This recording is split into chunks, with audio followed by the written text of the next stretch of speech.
Sorry, I'm on mute. Anyway, what's going on, everybody? Happy Saturday. This is Kings and Dreams. Got a special interview. But first, I don't need no one to save me. I was born to be the greatest.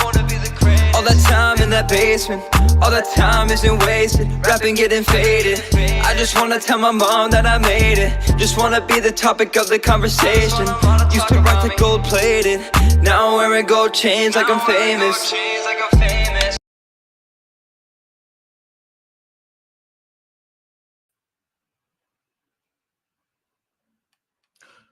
what's going on, everybody? This is Kings and Dreams. Again, happy Saturday. I'm glad that y'all are with me.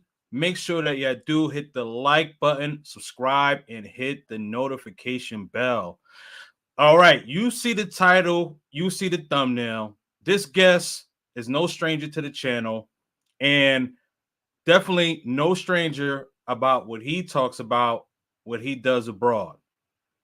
Keep it real, whether you like him or not. You gotta respect this man's honesty. Man, my man from Oakland, the boss, the big boss.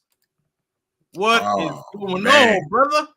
Oh man, not the boss, and the king with the dreams from where? Oakland, California. How you guys doing tonight? What's up, Kings? What's going on, big boss? How you doing, man? I'm well. You know, that's what you're supposed to say, right? I'm doing well.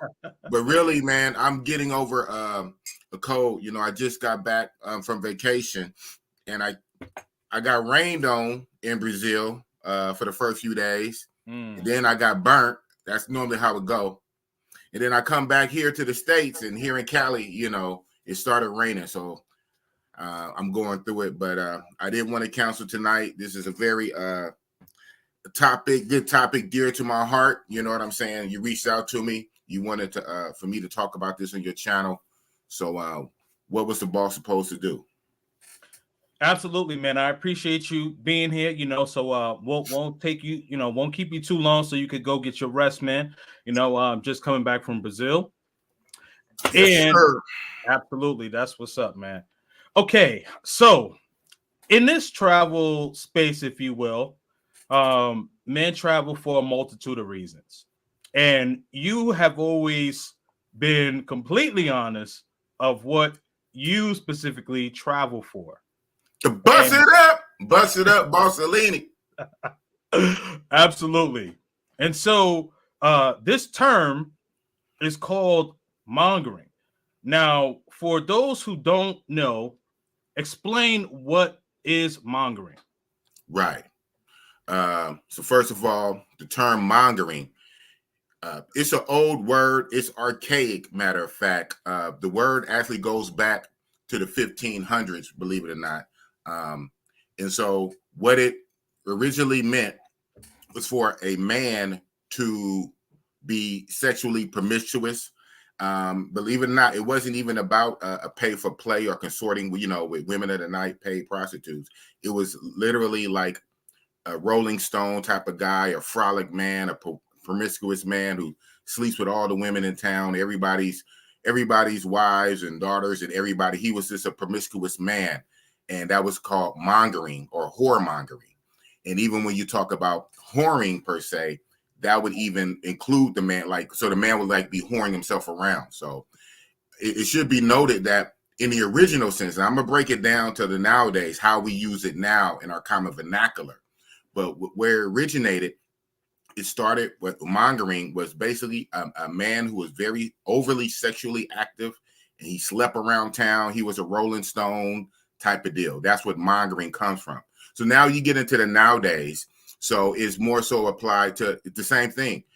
A man who sleeps around a lot, have a lot of sexual partners, a lot of sexual conquest, and that includes P for P, and even like for free, even on a romantic tick. Basically, a man who sleeps around a lot.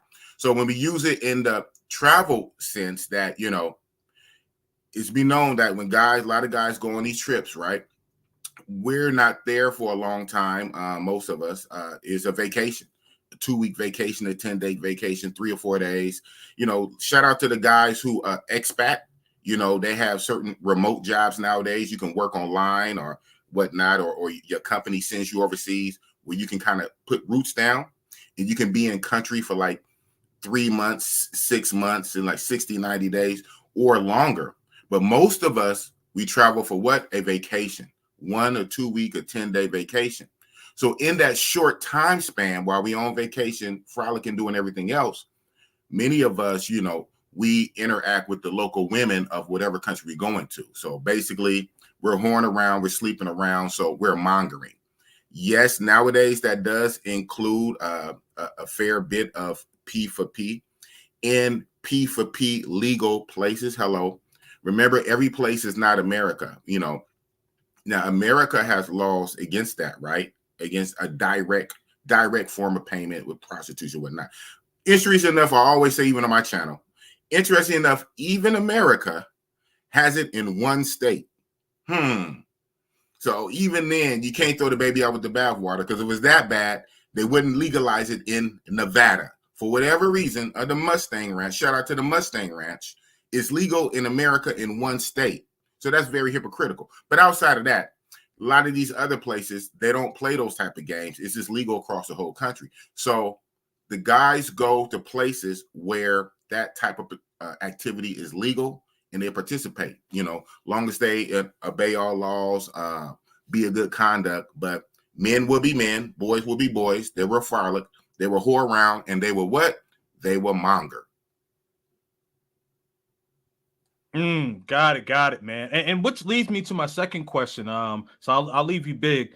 Now, what is the difference between play for play and mongering, if there is one? Yeah, well, that's the thing. They go into each other, right? But they're not mutually exclusive, because a monger can absolutely be pay for play. And now in a nowadays setting, unfortunately, when in our transactional society, everything is a freaking transaction. Most of the time, a lot of times, mongering will be a pay for play.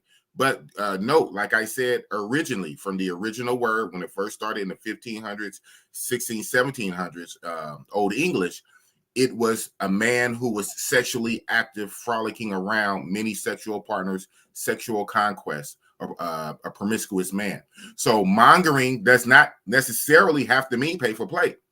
Now, in our modern day context, yeah. So basically, when you say it nowadays, especially in the form of traveling and the majority of passport bros, when we go to these hotspot locations, and I want to say this, not to venture off too much, because the thing is too, you have to trip that a lot of the guys who we go to certain locations for that, right? So you're not, so certain places are known to be known hot spots for a red light district, for nightlife, for that type of mongering, if you will. In places where it's totally allowed, it's totally legal, there is legal there, and is known for that. A lot of guys tend to go there. Outside of your more traditional touristy destinations, like would be in Europe, like if you go to France and you go to Rome, you go to Italy, the Eiffel Tower, you go to Egypt to see the pyramids. But when guys go to certain destinations, right? When they go to, shout out to the Dominican Republic, beautiful island. But when they go to certain spots in the Dominican Republic, right? When they go to certain, shout out to Thailand, a nice big Asian country. But when they concentrate and go to Pattaya and Soy 6, right? So shout out to Brazil, giant country.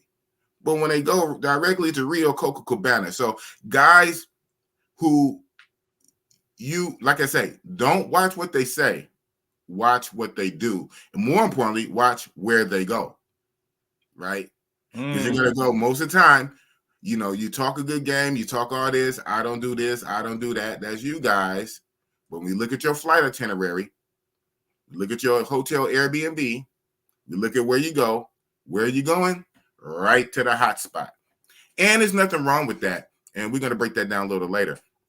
But yeah, to answer your question, is there a difference? Is there a difference, or what difference is P for P, pay for play, and mongering, they go hand in hand, and they're not mutually exclusive because, again, mongering is just literally the fact of sleeping around, having a lot of options, a lot of sexual partners, sexual conquest, being a promiscuous man, sleeping around. But nowadays, that most likely will include some type of payment because everything is so damn transactional nowadays. And so shout out to whoever said it first on YouTube. You know, we speak in our certain code words sometimes, speed dating, because that's literally what it is. It's literally speed dating. You're getting to the good stuff. You're getting to the good part, especially again on a short vacation, 7 days, 10 days, 2 weeks. You know, you're not there for a month. You're not there for 60 or 90 days. You're not an expat who's living there part-time.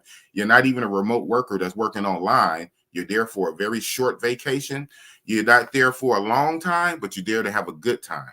So in that regards, then with the mongering, to speed up the process, so to speak, comes into P for P in your mongering. So you can monger without pay, but you know, payment make it quicker. Oh man.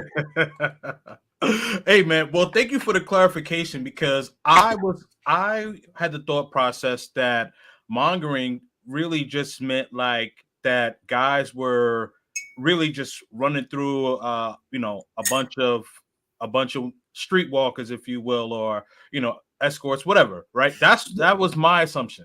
Well, yeah, you're funny, but like I say, it's like I forget that mathematical equation, like where blah blah. I'm gonna mess it up, but so it can include that, but it's not only that. Mongering, right. When you go back to the original word, mongering means sleeping around. Period. Okay. Not just with sleepwalkers, not just with hookers and women of the night and prostitutes and streetwalkers. Even regular, normal chicks, normal women. A man being promiscuous, sleeping around town, sleeping with everybody's wives, everybody's daughters. A man that's known to, you know, to be a Rolling Stone, a promiscuous man. That's actually mongering. Even outside, away from the P for P. Mongering is a man sleeping around. Okay. But thank you for when we add it with the, you know, travel stuff, obviously, you know, 1 + 1 = 2. Right. No, absolutely. I mean, thank you for the clarification. Because as I mentioned, like I thought it was just strictly like guys just, you know, dishing out and having like a whole bunch of, you know, like threesomes, you know, getting with like 4 or 5 women a day. So I was like, well, damn. All right. That's included. You know what I'm saying?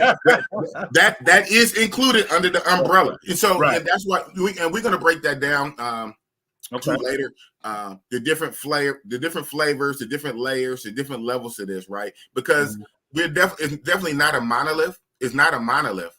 But, you know, I guess we got to start big and then we got to kind of unpack it, right? From the macro to the micro. But yes, it includes that. Again, it's a man being very sexually liberated, sexually free, a lot of partners. So it absolutely can include that. It can include that. But it really just means a man that sleeps around, basically unrestricted. You're a monger. You're a whoremonger. You're whoring yourself out. You're sleeping with whores. You're a whore, even to the point where, not you, but to the point that you're sleeping around, you're spreading yourself. Then that's traditionally. And I want to say real fast that that term was always meant in a negative term, right? It was meant to be negative for shame. Again, 1600s.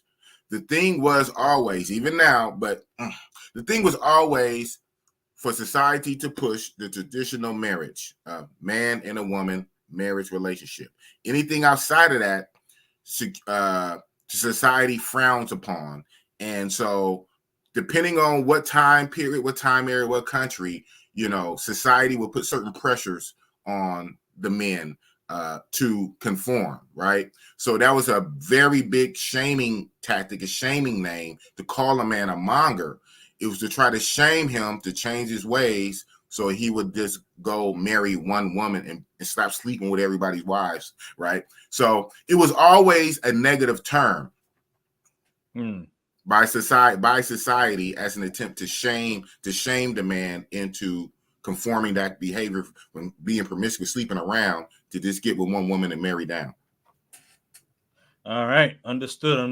All right, so we are just 20 minutes past the hour. All please make sure that you do like, subscribe, also hit the notification bell. Also, moderators, please drop the link to my guest his YouTube channel. So make sure that y'all do like and subscribe to Big Boss Real Talk channel. Also, any questions that you may have, super chats do jump the line. Also, cash Hello. scrolling right at the bottom of the screen. All right. So, my next question is, what made you decide to become a mongerer? Well, when I first found out about it, about 6 years ago, I was like, why not? Work smarter, not harder. Hello. And so I said this before.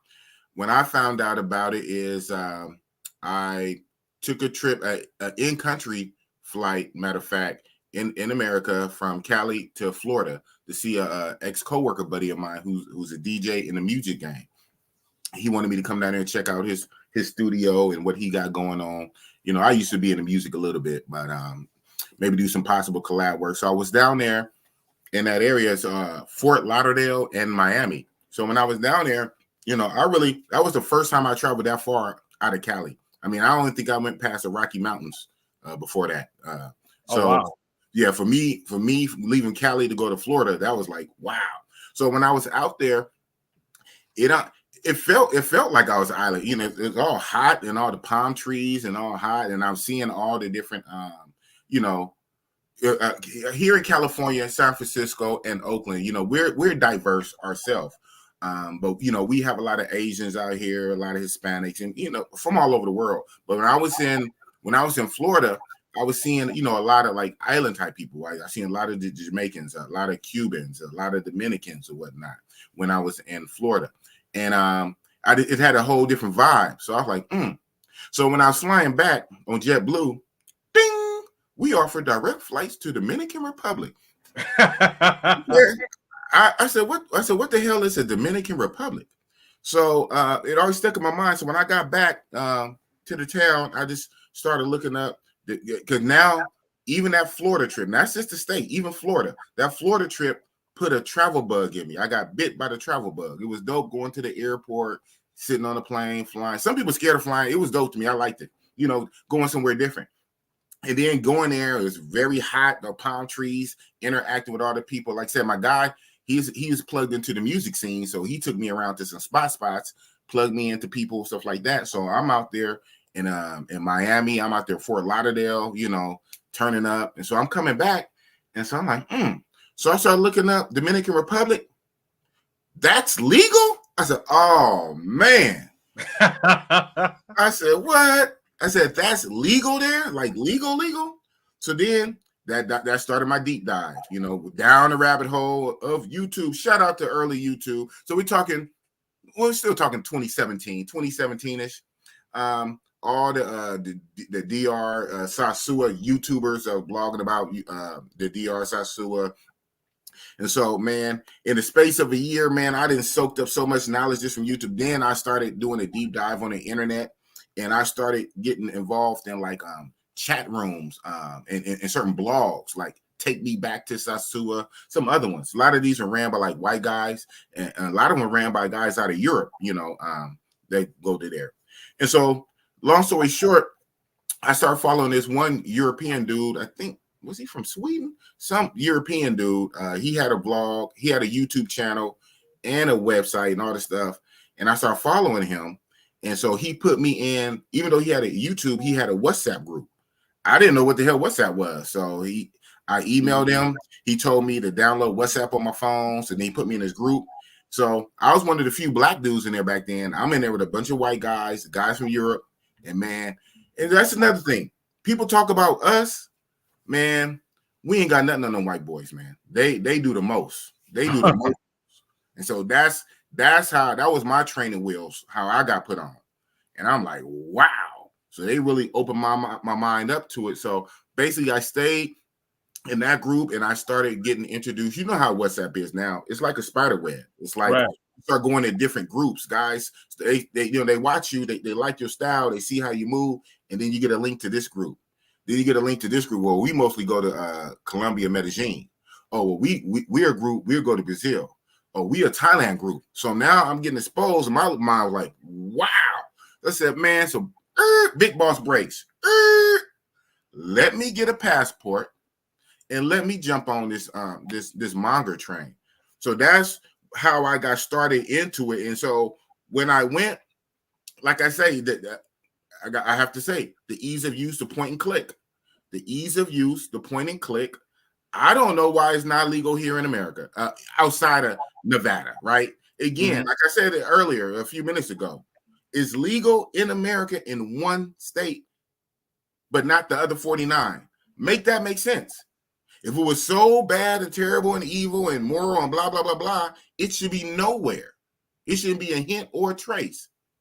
But very interestingly enough, you have it in one state.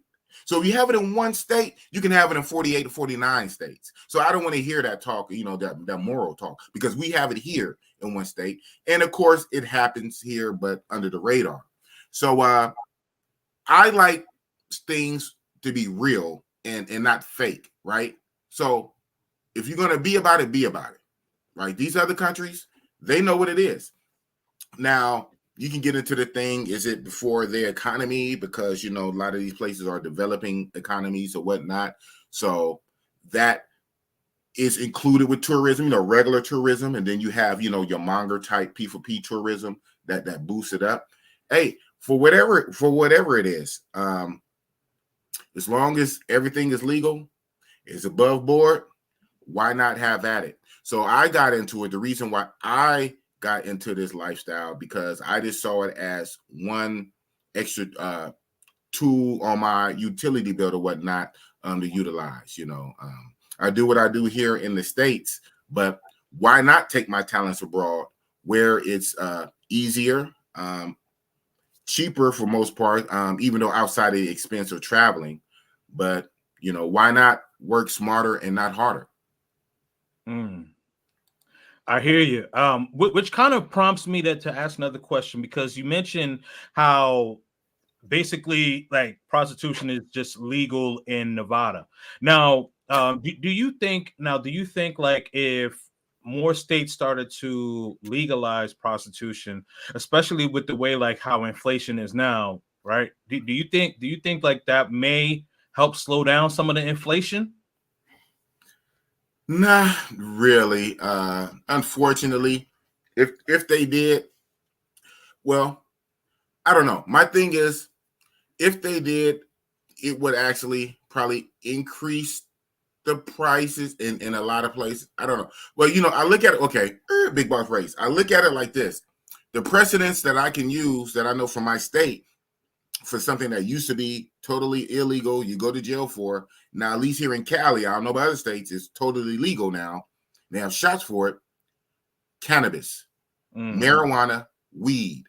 I don't know about other states, but here in California, marijuana is 110% legal. Legal. We got weed shops all over. It's ridiculous. Guys used to go to jail here in the town for selling weed. Right. You used to go to jail for selling weed. Now, since the government all of a sudden with a magic pen deemed it legal so they can get tax money behind it, now it's A-okay. So that's what I'm saying. People need to miss me with all this moral stuff. It's moral until some politician waves a magic pen and just make it okay. You go to jail for it one day, now it's totally legal, and the government get paid revenue the next day. So I don't want to hear this moral stuff. It is what it is. It's legal in Nevada. It can be legal everywhere else. I don't need nobody beat me over the head trying to preach to me about it. It is what it is. Grown people are going to do what they're going to do. But you have to be mindful of laws. The law is the law. So if the laws say you can't participate, you better not get caught participating. don't get caught. So the law is the law. So like I say, so a lot of this morality stuff and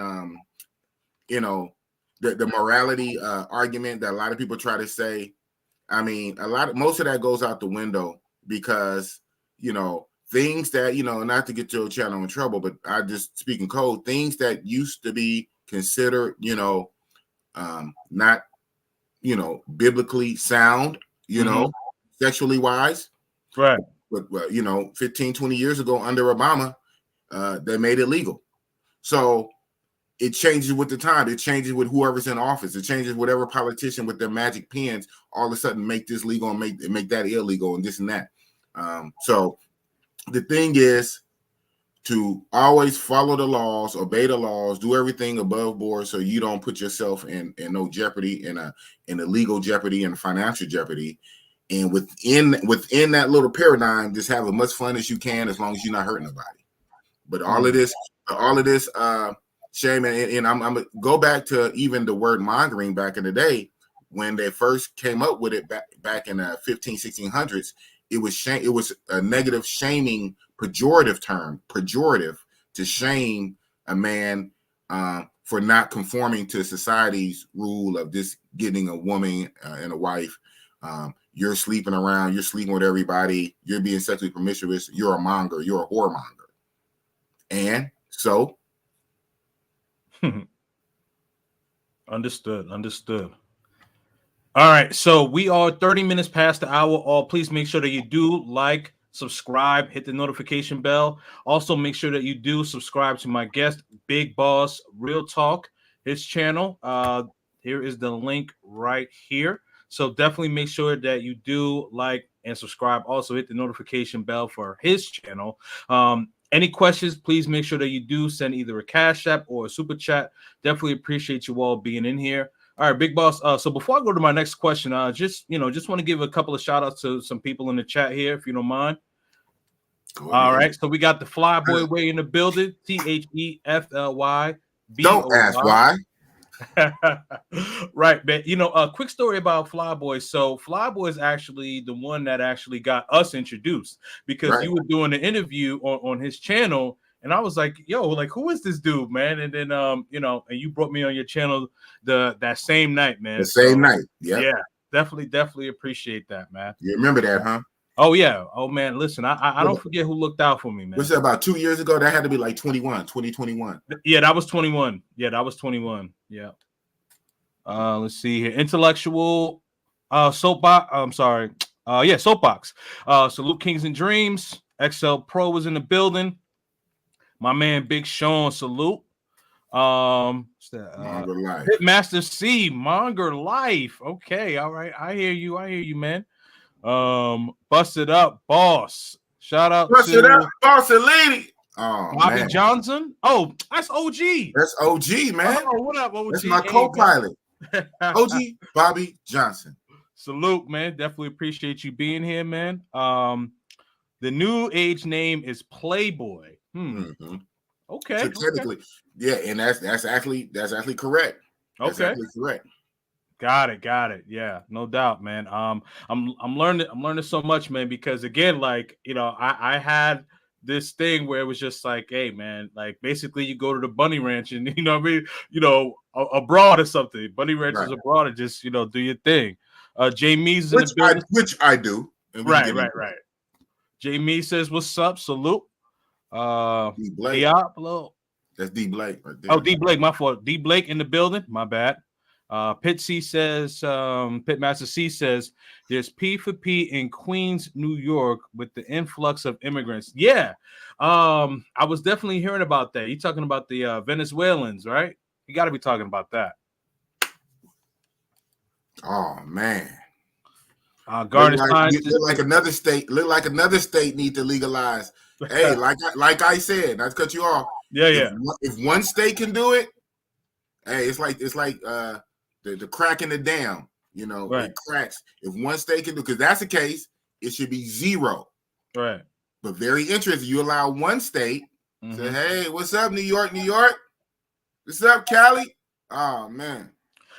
Well, I mean, so if there was going to be another state that was going to jump on board, right? Like, I would think it would be New York, because a lot of immigrants, they typically start in New York and then they venture out different places and stuff like that. But it's typically that they start in New York.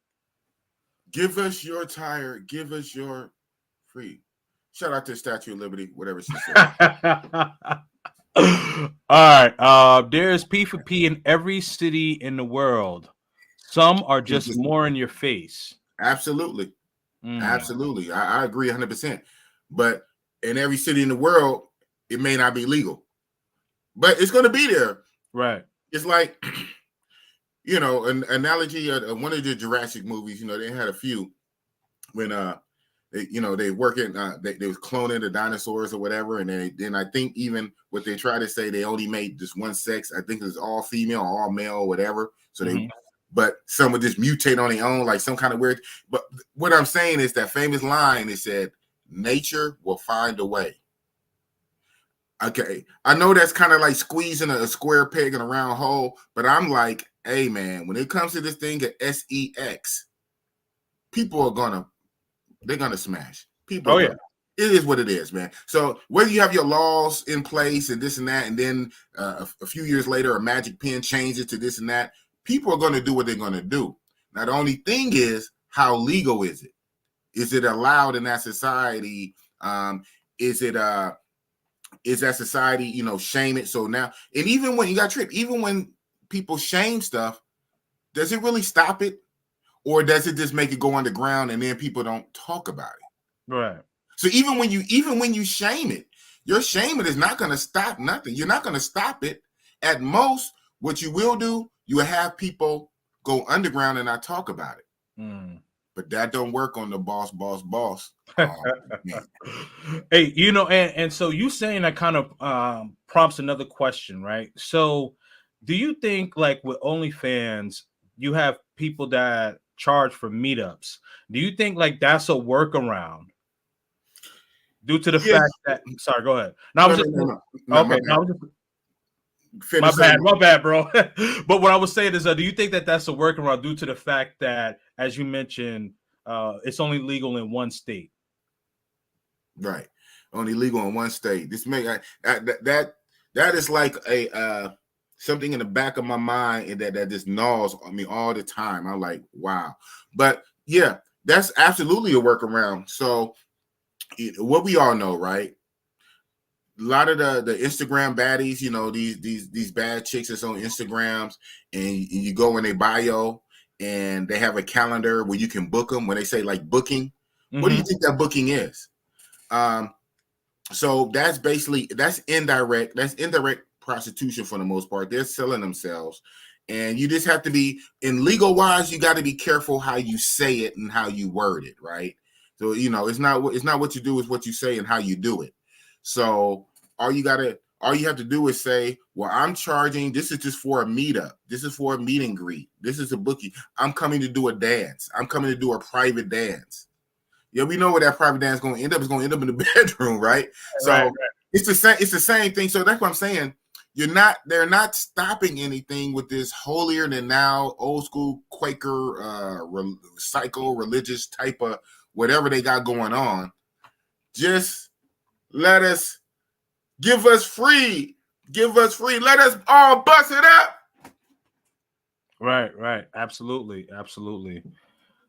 Breaking Live Forever, Tree of Life, decoded book out now. All right, somebody self-promoting. Okay. Yeah. All good. Right. Mollywood Talks. What up, fellas? Salute. What up, chat? Yes, absolutely. Make sure that you guys like the video. LK Metro Soy. What's that say? Soy Bacao. Oh, okay. If you know, you know. Soy Bacao lit. Okay. Soy Bacao, Tree Town, Soy. So all he's talking about, a lot of the hot spots that's in Patia. Okay. Yeah. Gotcha. LK Metro, Soy Bacao, Soy Cowboy, Tree Town, Soy 6, Soy 7. Oh man. But yeah, there's a trip. The guys that go there. Well, I don't monger. If I see you in anywhere with what he wrote right there, if I see you in there, you a goddamn lie.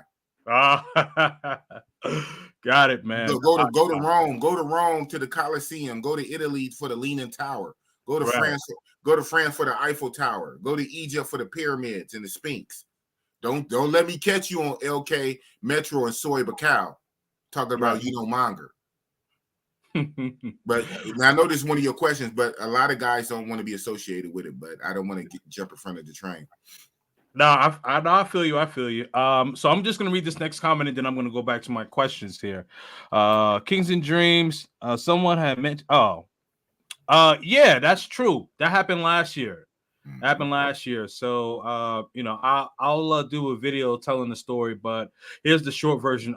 Essentially, some modern woman didn't like what I had to say, and basically the company went liberal, and you know what I mean, and got rid of your boy. But it's all good, man, because I'm back and better than ever, in a better position, more money, more freedom. So it is what it is, man. God is Look good. at that. Look at that. Stand on that. Real fast, I want to speak on, and I'm not a big fan of this guy, but I give credit where credit is due. I'm not a hater. Myron, a Fresh and Fit. Yeah. When he had his fiasco, he said what he said. He's worked, for the federal government, I think Homeland Security. And when his podcast was first jumping off, this job told him that, look, we know that you're doing YouTube, you're talking about this and that. So at least they gave him the opportunity for him to shut down his YouTube page, and keep working. And he said at the time it was a six-figure job. I don't know high or low, but it was a six-figure job that he loved, that he liked, but he chose YouTube over that six-figure job. And now, he's sitting well over 1 million subscribers. So even though I don't personally care for him, what I'm saying, that's something when you stand on principle. And like you, in that situation, because we talked about it on my channel when it happened last year. We talked about it on my channel. Yeah. You stood on principle, and look at you. You got even a better job, a better position, and you're still doing YouTube. And now your channel bigger than mine. So that's what it is, man. Shout out to you. Sometimes you just got to stand on principle, man. If you're right, you're right. Now, if you're wrong, you're wrong. Right. And I do agree, some people be in the wrong and they just be stuck on stupid. But when you right, man, just stand on it. Just stand on it and let the universe work it out. Yeah, man. No, you definitely have to have the courage of your convictions, man, because the thing is, like, when they try to press you and things like that. And the thing is that I know for my content, like, with Myron, like, he was going far. I was being PG about it. Exactly. We talked about that. PG about it. Yeah, like he was going far, kicking women out and calling women all type of, you know what I mean? I wasn't doing none of that, but it was just like, so apparently I hurt their feelings. So whatever, man. But I digress. I don't want to go down that rabbit hole because we want to continue the conversation. Now, my next question to you is this. So, with some upside, there are potential pitfalls. So what would you say are Big Boss's top 3 potential watchouts for mongerers? Okay. Top 3. Well, if you're going to get into this life, it's not without risk. Everything comes with a risk reward, and you have to basically figure out that for yourself. The main things that I watch out for, my red flags, would be basically when you are dealing with the women and you get them back to your room or your hotel or whatnot, that once they're in the room, they try to switch up prices on you. So whatever you negotiated at the street or at the club, at the bar, wherever you came across this woman, whatever you negotiate for her to go back with you, a lot of times what they do, and they do this on purpose, right? So opportunists, but on purpose, they will quote you a lower price than they really want, just to be like a Trojan horse and a wolf in sheep clothing, just get their foot in the door. Now, once they're inside your space, because again, you're on vacation. So whether you're at a hotel or Airbnb, it's not your personal house. It's not even your freaking country. You're somewhere else. You're in her country. She's the citizen. You're the visitor. So when the police and authorities show up, whose side are they normally going to take? So one of the things, a big red flag I watch out for is when you're dealing with a lot of these women like that, whatever you negotiate, get it in text message and screenshot it. So therefore, you can show her to her face, and if any other authorities got to get involved, no, it starts with the hotel staff, the front desk, then the security, and sometimes maybe even the police. You have that to say, look, we negotiated XYZ for 1, 2, 3. This is what we negotiated. She's up in the that happened to me in Brazil, blah blah blah. Okay, whatever.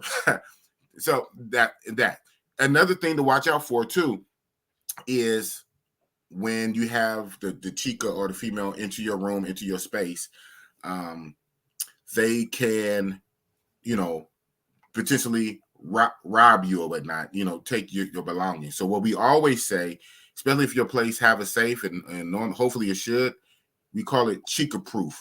Chica proof your room. Chica proof is just meaning lock everything that's not nailed down, lock it up in the safe. So there's nothing for her to really take and run off with, right? And then another thing would be is basically a third would probably be just to watch your surroundings when you're out and about. This would be, like a do's and a don't. A don't would be, don't be flashy overseas. Don't be flashy. There's no reason for it to be flashy. So, you don't necessarily have to rock the Jordans. Definitely don't rock jewelry. You don't really have to have like outright designer clothes, like designed as like Dior. You don't need designer clothes. Just comfortable, form-fitting clothes, right? We say don't show papaya. A lot of these places we tend to go to, again, I don't necessarily want to say third world, but they may be developing countries. And so some of the people, are struggling, some are poor, some are just greedy. I mean, they might have more money in their pocket than you got, but they just want what you have. So you don't want to walk around flashy with gold watches, with jewelry on, designer clothes. Definitely, when you're in the nightclubs, don't make it rain. On top of making yourself a target, you actually make us look bad, and you'll mess it up for the next traveler coming behind you, because then they're gonna think all the travelers are like that. So that'd be my main things. Now, adding into one particular spot where this thing is prevalent, we're talking about scopamine. The drugging, putting a drug in your drink or whatnot. And sometimes they do have a powder form where the woman can put the powder on her breasts or whatnot, or someone can blow it in your face. But normally we hear where they put it into your drink. Should go without saying that watch your drinks. Don't let random people make your drink. Duh. I mean, we shouldn't have to say that, right? I mean, unless you're like at a club, at a bar, a bartender, the bartender with the apron on behind the counter. That literally should be the only person making your drink, is a literal bartender. You don't let a female pour your drink or make your drink. Once you have your drink, you got to watch it like a hawk. Once you take your eyes off the drink, then it's no longer your drink. If you walk away, go to the restroom or this and that or third, if you can't once you break contact with your drink and you don't watch that drink, then get another drink, because of the prevalence of scopamine drugging. Normally in Colombia, Medellin, Colombia, Cartagena. So that would be my 3 or 4. Watch out for because the passport bro, for the most part, they're for the women. You're going to interact with women.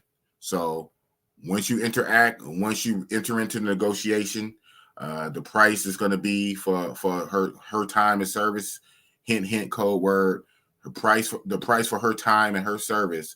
Whatever that price is, get it, text it and screenshot it for proof, so you can show the authorities later in case she wants to up the price. Another thing, when she comes into your room, make sure everything is locked up in a safe. And then, of course, like I say, when you're out and about, don't be flashy. Don't bring a lot of extra attention to yourself. Be respectful or whatnot. That will be my top 3.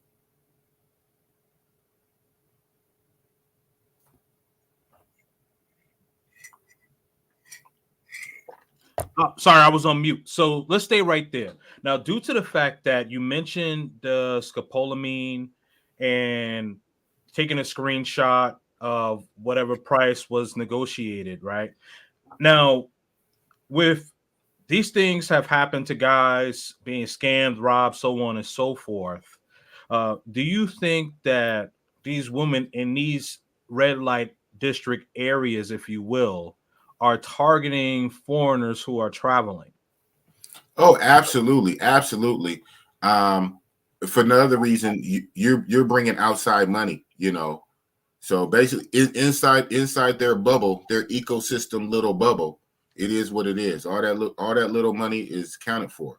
You are a fresh influx of outside funds coming in, and your dollar's at a higher rate, whether it's 5-1, 10-1, or whatever the exchange rate is. Your US dollar is at least 5 to maybe 10 times stronger than their local currency. So you're a walking bank, you're a walking ATM. You're seen as a meal, you're seen as a lick by certain people. And so of course, when you go to red light districts, nightlife districts, that's intensified. So it's basically like you're pouring gasoline on fire. So the said country that we're going to is maybe a little economically challenged, maybe not third world, but struggling or developing, not quite as financially stable as America. You as an outsider going in with your American money, and then you're going to some of the seediest spots in the place, right? Mm-hmm. So yeah, and we do that on a regular, shout out to us. Right, we do that on a regular. So the thing is, but if you're going to do that, then you can't go in nilly-willy. Then a certain protocols, safety protocols, you will have to have in place. You can't get relaxed. You can't just trust everybody. You can't turn your brain off and just think only with the little head, not with the big head, right? Because you're potentially going into, dangerous situations. And we see. Shout out to Razor Rays and DC Born Rob. Unfortunately, we see many Razor Rays. We see many guys don't make it back. And the one that hit me, I'll digress. The one that hit me, and I spoke on it real briefly on the live I did right when I was leaving Brazil. After I got stuck in Brazil, I did a live from the airport. I took it down. So if you didn't catch it, you didn't catch it. It is what it is. But I spoke on the brother who died on Halloween, celebrating his birthday. He turned 45. Well, that hit me because as a lot of my subscribers know, my birthday is actually Halloween. I'm literally born on October 31st, 1971, same year as Tupac. But yes, Tupac would be 52 if he was still alive, RIP. But I was born on October 31st, 1971. And so this brother was also born on Halloween. It's not a lot of Halloween babies, so to speak. So that just hit me hard. I said, wow. So he died, and he died on his birthday. So he died on the same day he was born. He was born on Halloween, and he died on Halloween at 45 years old in Colombia. Wow. So that kind of really hit me. And so, guys, just have to be very careful. You go down there, again, not for a long time, but for a fun time. But for some people, they never come home. It's a final destination, and they end up dead, So this thing is serious. It's not to be taken lightly. And again, if you're going to step off into this game, into this monger game, there's rules to go by. There's rules to the game. There's rules and regulations to abide by. And, a lot of guys are hard-headed, especially the newer guys and the younger guys that's just now getting passports. They're getting into the game. They don't want to listen to the OGs. They don't want to listen to advice. They think they know everything, because I get it that a lot of the sentiment that I hear, well, I'm from XY city. I'm from this city. I'm from this hood. If I was born and raised in this hood, then I should be good anywhere. Well, see, the thing on that is even our worst hoods, and I'm here from Oakland, East Oakland, but even our worst hoods, sometimes they're not as bad as these other places where, people live on $200 a month, not a week, a month, right? So how hood you think some of them guys going to be? How hungry some of them wolves going to be? And you coming through It is what it is. You coming through, sleeping with their women, smashing their women, frolicking, running through, being a monger, sleeping with many women, and you being flossy, and you're throwing money, and you showing off, and you showing out, and you being loud, and you being disrespectful, and you sleeping on them. Come on, man. So, make it make sense. So, like I would say, what I would give a lot of advice to these new guys getting passports, whether young or old, because you got a lot of old fools too. Just because you old in your 40s and 50s don't mean you're not ignorant. You got a lot of old fools. So the young guys and some of the older guys just getting passports, they really need to listen and soak up game from guys who've been doing this before this passport bro name even became a thing, right? Because it's serious out here. And that's real talk with Big Boss. Absolutely. For the dream. Yeah, for sure, man. Absolutely. I completely agree, man. Shout out to Razor Rays, man, because right? Razor Rays. Among you, Rays. Among you. Almost. Hey, so there was one guy that Razor Rays was interviewing, and I forget the gentleman's name, but so he said that he was in a relationship with this woman in Colombia, and like he was paying her phone bill, paying her rent, all of this stuff. And then when he got over there, when he got over there and he was trying to get it in, she didn't want to get it in. And then she started crying and basically claiming that he raped her if she did not pay him. So this guy had been paying her bills, her rent, phone bill, and I'm sure probably other expenses, whatever the case is. He got over there, tried to get some nook, and then she started basically saying, yeah, exactly. Nope. So I definitely agree. Like guys definitely need to make sure, like, hey, like if you're getting a woman off the street or whatever the case is, and whatever is agreed upon, you should definitely have that screenshot. You got to be careful. Another thing, guys, when you guys are meeting these women and they're coming over to your hotel or Airbnb, guys, always make sure, especially if it's a hotel, make sure that you guys are taking care of the doorman, because the doorman is going to look out for you, and that's really going to be your last line of defense. Yep. So before the police, before the police, it'll be the doorman right. security. Right. So you definitely want to make sure that you're taking care of that guy. And also, if this is your first time meeting her, like, and then she offers to bring like her friend or her cousin or whatever the case is, that's a red flag. That's a red flag. Big time. And I know guys are thinking like, oh man, 2 for 1, I'm about to get it. Right. Yeah. See, you think you go get it in, but man, you gonna get out.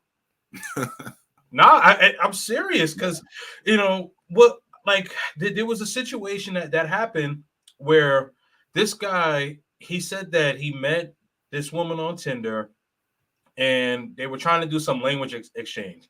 She was supposed to teach him Spanish. He was supposed to help her with her English. So she says, hey, I want to come over with my friend. And this is like 9 o'clock at night. Now, why are you doing language exchange and someone's coming over your house at 9 o'clock at night? And of course, he's like, well, she's bringing a friend. They're going to exchange bodily fluids. Right. Yeah. So, he's like, hey, man, I got a couple of bottles here, whatever. We about to turn up. It's about, it's about to go down. Apparently, he's the one who went down. So, yeah, man. Thankfully, he's still here, but all of his stuff gone. All of his stuff gone. Guys, you most certainly have to be careful, man. I definitely agree with a lot of the points that you said. Okay, I want to say this. Yeah. So about that, how to phrase it. So I would say, obviously, and I'm the one who just said it, like with when you asked me the 3 things dealing with the women, but I still would say in a lot of instances, Well, with the scopamine and the drugging for Colombia specifically, you will actually be safer, in my opinion, with working girls than these so-called regular girls who masquerade as regular girls. Because what we normally hear, we hear that story that the guys who get got like that, the guys who, oh, I was helping her out with her bills. I known her for a year. All my trips, on the last 3 or 4 trips, I spent like either the first few days with her or the last few days with her on my trip. I keep in contact with her. I know her, blah, blah, blah. We don't really hear a lot of that from, the street girls per se. I think my theory behind that is because a true working girl who works that area, she's there to get paid. She's there to get paid, and she has to keep working that area. You're only in town for like so many days or a week or two, and you're only going to see her a couple of times. That's her life. That's how she eats. That's her block. That's her turf, right? So she's not really trying to mess that up per se. But I guess maybe if she got a super duper lick, hit you and skip town. But normally she's out there trapping. The ones you got to watch out for are the wolves in sheep clothing. The ones who pass themselves off as regular girls, that's not in the area, that you don't walk out, you don't see them on the street, you don't even see them in the clubs per se. They're tucked away somewhere, and you only see them online on the profile, and then they come out, they taxi Uber over to you, and then they disappear in the wind. So this is a thing that goes back and forth. But and yeah, maybe because I'm pretty much a hardcore monger, so I'm a little biased. But I'm also just going from the information I see. Most of the time, what I hear, what I see in real life, these guys getting got in Colombia, these are from chicks they supposedly know. They're supposed to be regular chicks with jobs and college and university. She would never do that. I met her off Facebook. I met her off social media. She's a regular chick. She's not a working girl. She's not P for P. And guess what? Your ass still got. Meanwhile, guys I know, they're paying it forward, right? They're paying it forward, getting it done, and on to the next. So whatever it is, you gotta know how to move. So I will say this too, real fast. I'm just gonna throw this in there, throw the tidbit. A hack would be to, whether it's a hotel or Airbnb, a hack would be also, you don't have to, and I'm even saying this, and I'm the king of bringing the chicks back to my space because whatever. But I would have to say, you don't always have to bring them back to your spot. In a lot of these places, and we're talking of the red light districts, the P for P spots, the hot spots. A lot of these places come equipped with little love motels, short time hotels, little rooms that you can rent, for a little bit of nothing. Take the chicks and the chicas to these little love motels, these short time hotels. Do what you got to do there. And that way you don't really have to bring them back to your personal room or space where you have everything.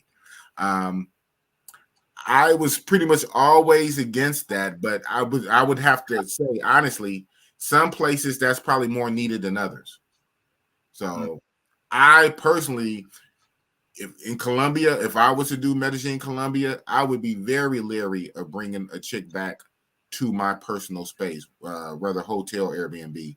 I would lean more on what they call a brothel, a casa, one of those institutions. If it's not a brothel or a casa, even if she's a chick from the street or the club, then I would go to a short time room, because once you bring her up to your personal space, you're kind of vulnerable. Right. I completely agree with that. And then also, guys, when you bring these women back to your space, make sure, as what Big Boss said, make sure that you have all of your stuff locked up, especially like if you guys have laptop or anything that's extremely expensive or whatever the case is, your credit cards, all of that stuff. Make sure that you have everything in a safe, locked up. So even if you do get scoped or whatever the case is, she can't get access to you, to that stuff, man. Yeah, she only can get what's out and available. Right. Exactly. But then at that point, the scary thing about the scope, then it's up to God. You better hope you wake up, because again, for as I know, a lot of these chicks are not nurses, right? So Right. they don't know the dose to give you. And a lot of us tend to be a bigger size. So, so that might work a little bit. But because you're big, she might say, well, you know what? I don't want to give him too little and he wakes up too fast, right? Before I'm out of here. So I'm going to give him more than enough, maybe enough to, tranquilizer to knock out a horse. Right. Make sure he don't wake up. But the problem is then, some guys have pre-existing conditions. Some guys can have high blood pressure. They can be on certain medications. You can be a little overweight like I am right now, right? You can have pre-existing conditions and taking medication. And so then that interacts, so it can get very deadly. So, a lot of the chicks, they're not really trying to murk you, whatnot. Mm-hmm. They just want to rob you. Right. But they do want to knock you out long enough so your big old 200-something pound self don't wake up. So they give you enough to knock you out, but they're not nurses. Right? Exactly. They don't know the proper doses. And then everybody is different. People have pre-existing health conditions, take medication. So there's no guarantee you're going to wake up. That's what I'm saying. Yeah, no, absolutely. That's an excellent point. Like, these women aren't nurses, so they don't know, and they're just trying to basically make sure that you knock out for a few hours so that they can get all the stuff, hack it to your bank accounts, all of that stuff, and withdraw the money. So all that stuff takes time. So no, you're absolutely right. All right. Also, we are over the 1 hour mark. Make sure that you do like and subscribe to Big Boss Real Talk channel. It is pinned at the top of the chat. Definitely make sure that you check out his channel. Has great content. Also, make sure that you like, follow, and subscribe to myself. Also, Kings and Dreams on all platforms, Instagram, TikTok, all of these things, man. So definitely appreciate y'all for rocking out. We got about 45 people in here total. We had like 50 at one point, man. So let's keep it going. All right, now gotta get some super chat. Gotta get to the super chat, man. Shout out to my man Ethan's Journey, man. He's out there in Colombia holding it down. Says, had a chick try to invite me for drinks near her home. It was 11 p.m. yesterday. I said no. I met her at the mall 1 month ago. Played it safe. Man, you know what? That's absolutely smart. You might have just saved your own life, sir. Yep. You might have just saved your own life. Absolutely, man. Good for you, bro. You know what I mean? Because like, even though you met her and things like that, like, things could kind of seem shaky. And also, you want to have her at your place because you don't want to be playing defense. You want to be playing offense, man. Hell yeah. Absolutely, man. Let's get to some more of these comments, and then let me see if we got some questions in the chat. So I'm going to jump to the questions that you guys have for Big Boss. Let's see what we got here.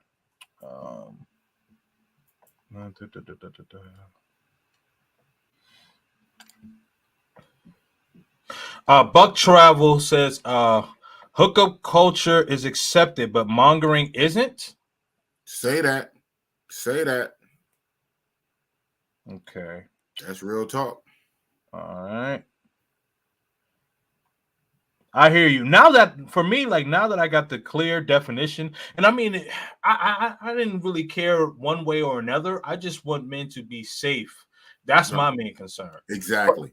But now that I got a clear definition of what it is, it makes sense, because at first, like I said, I thought it was just like, man, y'all was just getting a bunch of, just women from the street, not, regular chicks. So it's basically whatever it is, prostitutes, regular chicks, whatever the case is, Understood. My man Dan Sparks is in the building. He's actually out in Thailand right now. Mm-hmm. Yep, relocated to Thailand. Great discussion. I was put down for mongering by two wealthy guys, one Irish guy and the other one a Berkeley grad. They taught me all the Thailand game. Shout out to Dan Sparks. Yeah, that's how it go. I was put on by a dude from Europe. Yeah. What country? What's in Sweden? I forget. Was it Finland? You know, I was put on the Mongering by a straight white dude from Europe. Yeah. And when he invited me to his WhatsApp group, I was like one of the few black guys in there, especially American black. Right. And we ain't got nothing on them. So, so all of this stuff that we're getting, this hate that we get now, the brothers, the bros, this and that. I said, hold on, they were doing it before us, and hey man, yeah, absolutely, man. It's interesting that you say that because, like, you're not the first person to say. It's not really the black guys like that's really the wild ones. It's actually the white guys that are really the wild ones. They wilding out, man. Yeah. But but it's funny, it's not to get like that, but it's like things always seem to get blown out of proportion or negative media stereotype once the brothers get involved, man. Soon as and I don't want to be that guy to say that, right? It's because I'm black. But soon as the black man do it, now all of a sudden. Right. As soon as the brothers do it, it's a problem. Right. I hear you. Dan Sparks again. Before IG and WhatsApp, there was a mongering site called Club Ombre, where brothers would share trip reports, pics, and general mongering advice. It was an excellent source of data. Wow. Okay, so I never came across that one. But the big one I did was Take Me Back to Sasua. But when I was doing my deep rabbit hole dive back in like 2017, like shortly before I got my passport, I was on a lot of different mongering sites. And who knows, I might have came across that one, just didn't know the name. But the only name that sticks out was Take Me Back to Sasua mongering website. A lot of guys from all over the world, mostly Europe, all over the world, sharing trip reports and everything. And it was a very good source of data, because, it really lets you know what's going on. You can make informed decisions. So, but here's the thing, I don't want to be the one to say it, but a lot of brothers don't read. You want a brother to watch it? Put it on a YouTube video. Oh, man. But the white boys, they'll type it out. Because a lot of times too, it's anonymous, right? It's anonymous. You don't got people's real names, their government names, their handles, their tags, no pictures, no photos, no case, no face, no case. And everybody is just sending in their trip reports about what they do, what they expect, run-ins they had with the local law enforcement, shaking them down, certain chicas, this and that, close call, things to watch. A lot of information, a lot of data. But guess what? You have to read it. You have to read pages and pages of internet data. Most brothers ain't trying to do that. If you want a brother to take it in, you better make a YouTube channel about it. But then you can't go too deep into YouTube about it, even though shout out to you, Kings, for having me on talking about this. You can't go super deep on YouTube because why? Certain policies and topics, Right. The algorithm doesn't like certain topics, so you can't even go real deep with it on YouTube. Right. But guys are going to do it. So then what are you going to do? So we want to prepare guys. We want guys to be safe. We want to give information. We want to talk about it. But there's only so much you can say on YouTube. Right. Oh, man. Absolutely. Mr. Mister is in the building. Let's see. What the heck? Oh, okay. Yeah. We're dual streaming. Let's see here. This is the first time I ever done it. The first time Boss ever dual stream was with Kings and Dreams. Hey, man, it's a pleasure, man. It's a pleasure, man. Let's see here. P for P, travel mongers, not really me. Most of my traveling was for non-related reasons, but I specifically went to Sasua for the mangoes. Sorry. Yeah. So Mr. at the top of my list. So for that trip, you mongered. Like I say, and I get it. Like some guys travel because their jobs, right? Their jobs send them overseas. Yeah. This and that. And so every trip might not be a monger trip. Like shout out to me. I almost did it last month, and I'm gonna do it next year. When Big Boss finally goes to Egypt, newsflash, Egypt will not be a manga trip for Boss. I guess you could probably say it would be my only non-manga trip. I'm literally going to Egypt for the culture, no cap. No cap for the culture. Only Egypt, when I go to Egypt. But all the other places, I manga. So shout out to you, Mr. Mister. You say you're not into P4P. You don't do that. You travel for work related. But you did go to Dominican Republic, Sasua, for the mangoes. On that trip, yeah, you mongered. You mongered on that trip. Right. And that's real talk. Absolutely. So I'm gonna get to this one, and then I'm gonna go back to my questions, and then after I'm done my questions, we'll hop in the chat and just see, pick out some more questions from the people. All right. So shout out to my man. Where's Men's Lux magazine? Okay. Are there any dangers in P4P in another country? I be seeing most of the spots in sketchy hoods. Okay, yeah, good question, and I think we spoke on that. Yeah, so there's dangers. There are dangers in this P4P life and in the mongering life when you go to these other countries, because typically the countries that have the P4P and the mongering, they do be economically challenged type countries for the most part, and so. You got to take the good with the bad, right? You got to get the rose with the thorns on it. So then that means you have to navigate. You got to navigate the bad to get to the good. And so it makes it more important then for you to be on point, and to do your research and to get the most out of your trip. Because there's always dangers. There's dangers of getting robbed, getting drugged, dangers sometimes getting... Not a big danger for safety per se, but maybe for your wallets. Some of these places, the cops will shake you down, man. the local police will shake you down for a little bit of extra money. And so it is what it is. It happened to me a couple of times. I don't speak on it too much. I just think of it as protection money, safety money, whatever. So, and that's not really for your safety per se. I mean, it hits your wallet, it hits your pockets. But no, we're talking about even if local police kind of shake you down for extra bucks, they're not trying to harm you per se. They might threaten you with some jail or whatever, or just detaining you, wasting a night of your time, because it really been no crime, but it'd suck just to spend a night in the jail for no reason. You only there for 10 days, and you got to spend a night in the jail just because the cops want to fuck with you, right? Right. But at worst could worst, that's what it is. But let some of them young gunners, them young wolves get to you. It ain't gonna be just no night in jail. You end up in a ditch somewhere. So yeah, it can get very serious. I see you got that super chat.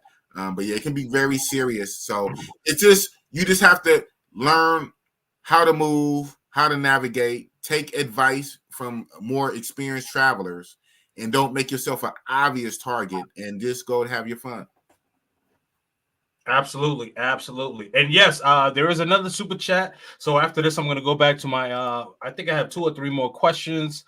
But yeah, so shout out to my man Garden Scientist, man. This is actually one of my moderators. Okay, so he says the difference is the white guys don't have all of these YouTube channels airing everything out.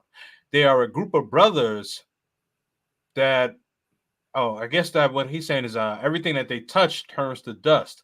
Don't kiss and tell. So, yeah, that's kind of, I don't want to necessarily say like that isn't true, but I would say like when it comes to melanated men, right? Like, especially in these spaces, there are some guys that I think put out way too much. And I think they should maybe put little pieces or whatever. There could be some decorum to it. I think some guys are sloppy. What say you? Well, There is truth to what he says. Shout out to Garden Scientist, your moderator, for the $10 super chat. There is, like in real life, 2 or 3 things can be true at the same time. So there's a lot of truth to what he's saying. Brothers typically are show-offs. We're flamboyant. Look at me. I'm stunting. I'm that's why I'm throwing money in the air. That's why I'm being flashy. Brothers do too much and are too loud and can be reckless. That is true.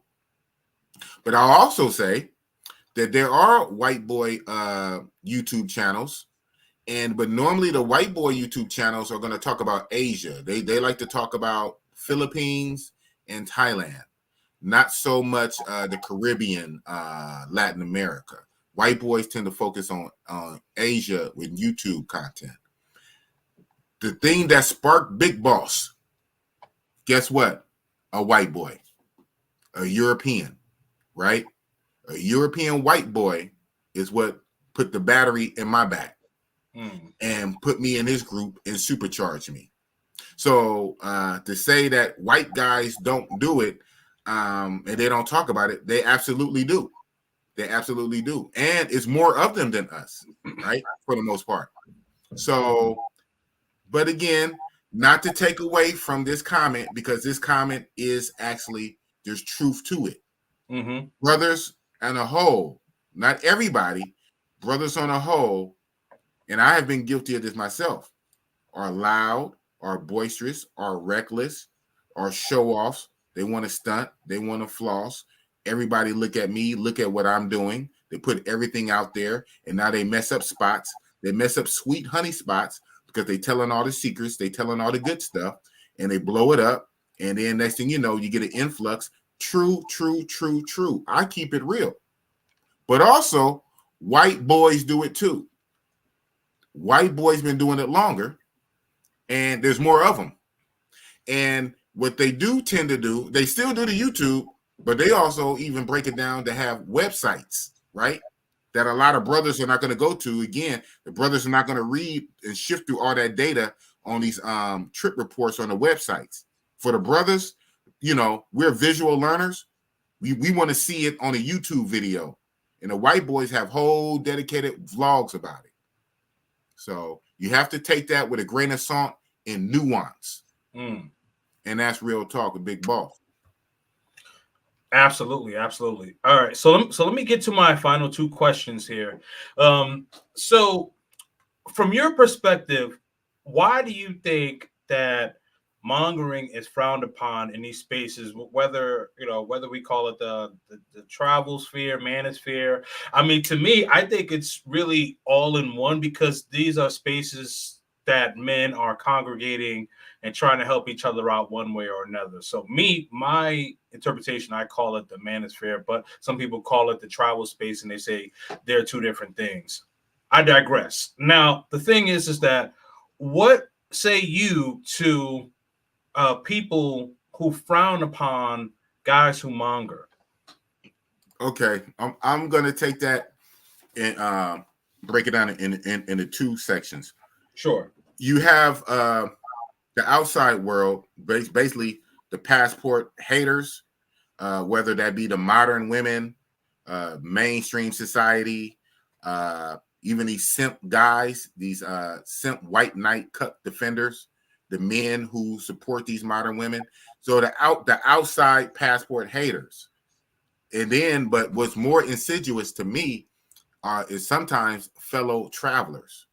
To me, that's very insidious that we have a fellow male passport, so-called passport bro, fellow travelers, and we have this kind of internal self-hate and infighting. I admit I'm involved in it up to the gills.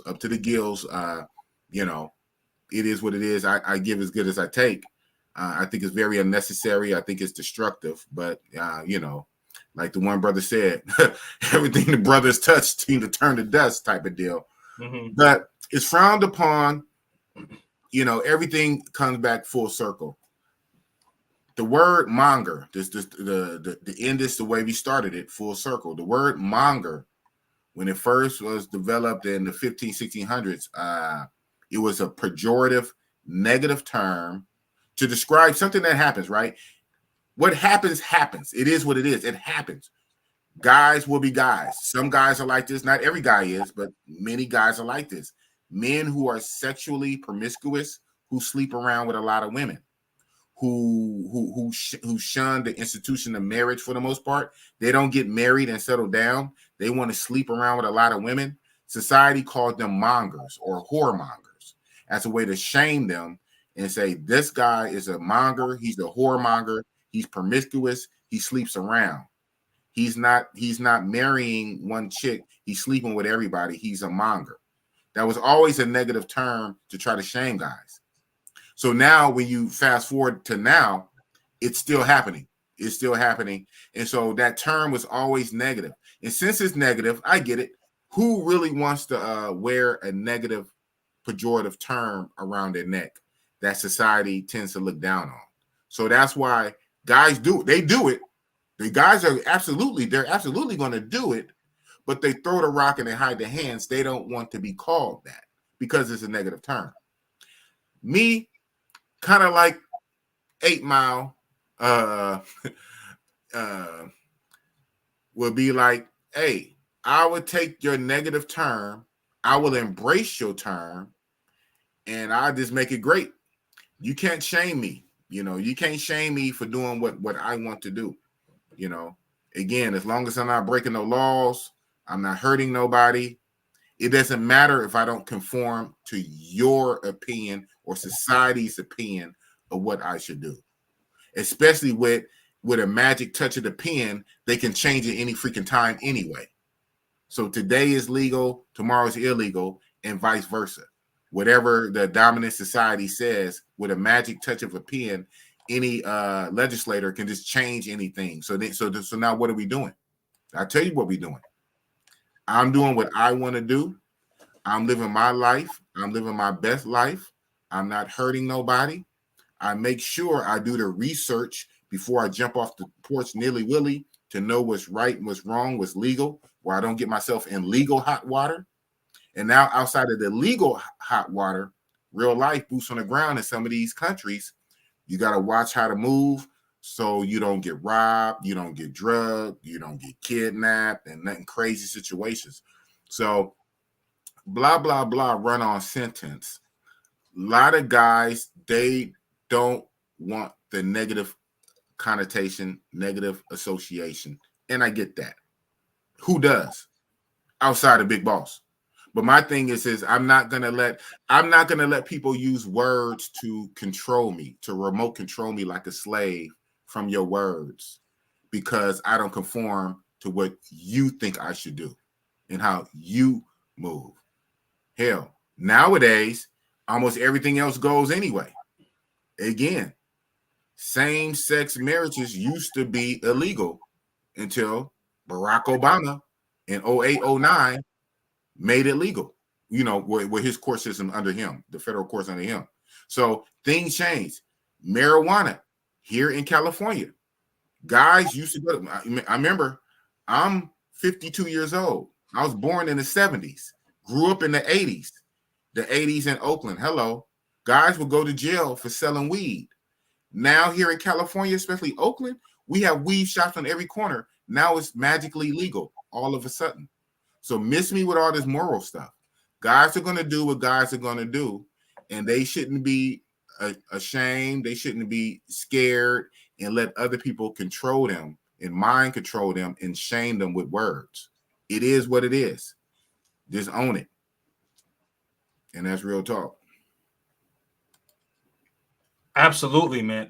You talk about the dispensaries and things like that, how that's become legal, and just really quick. So, if anyone in the chat is here from New York, they'll know exactly what I'm talking about. So, we used to have this thing called TNT, and so Tuesdays and Thursdays. So we would have like the undercover, we call them, narcos, right? Knuckles. And so they would dress regular, you know what I mean? Hoodie Tims or whatever the case is. Man.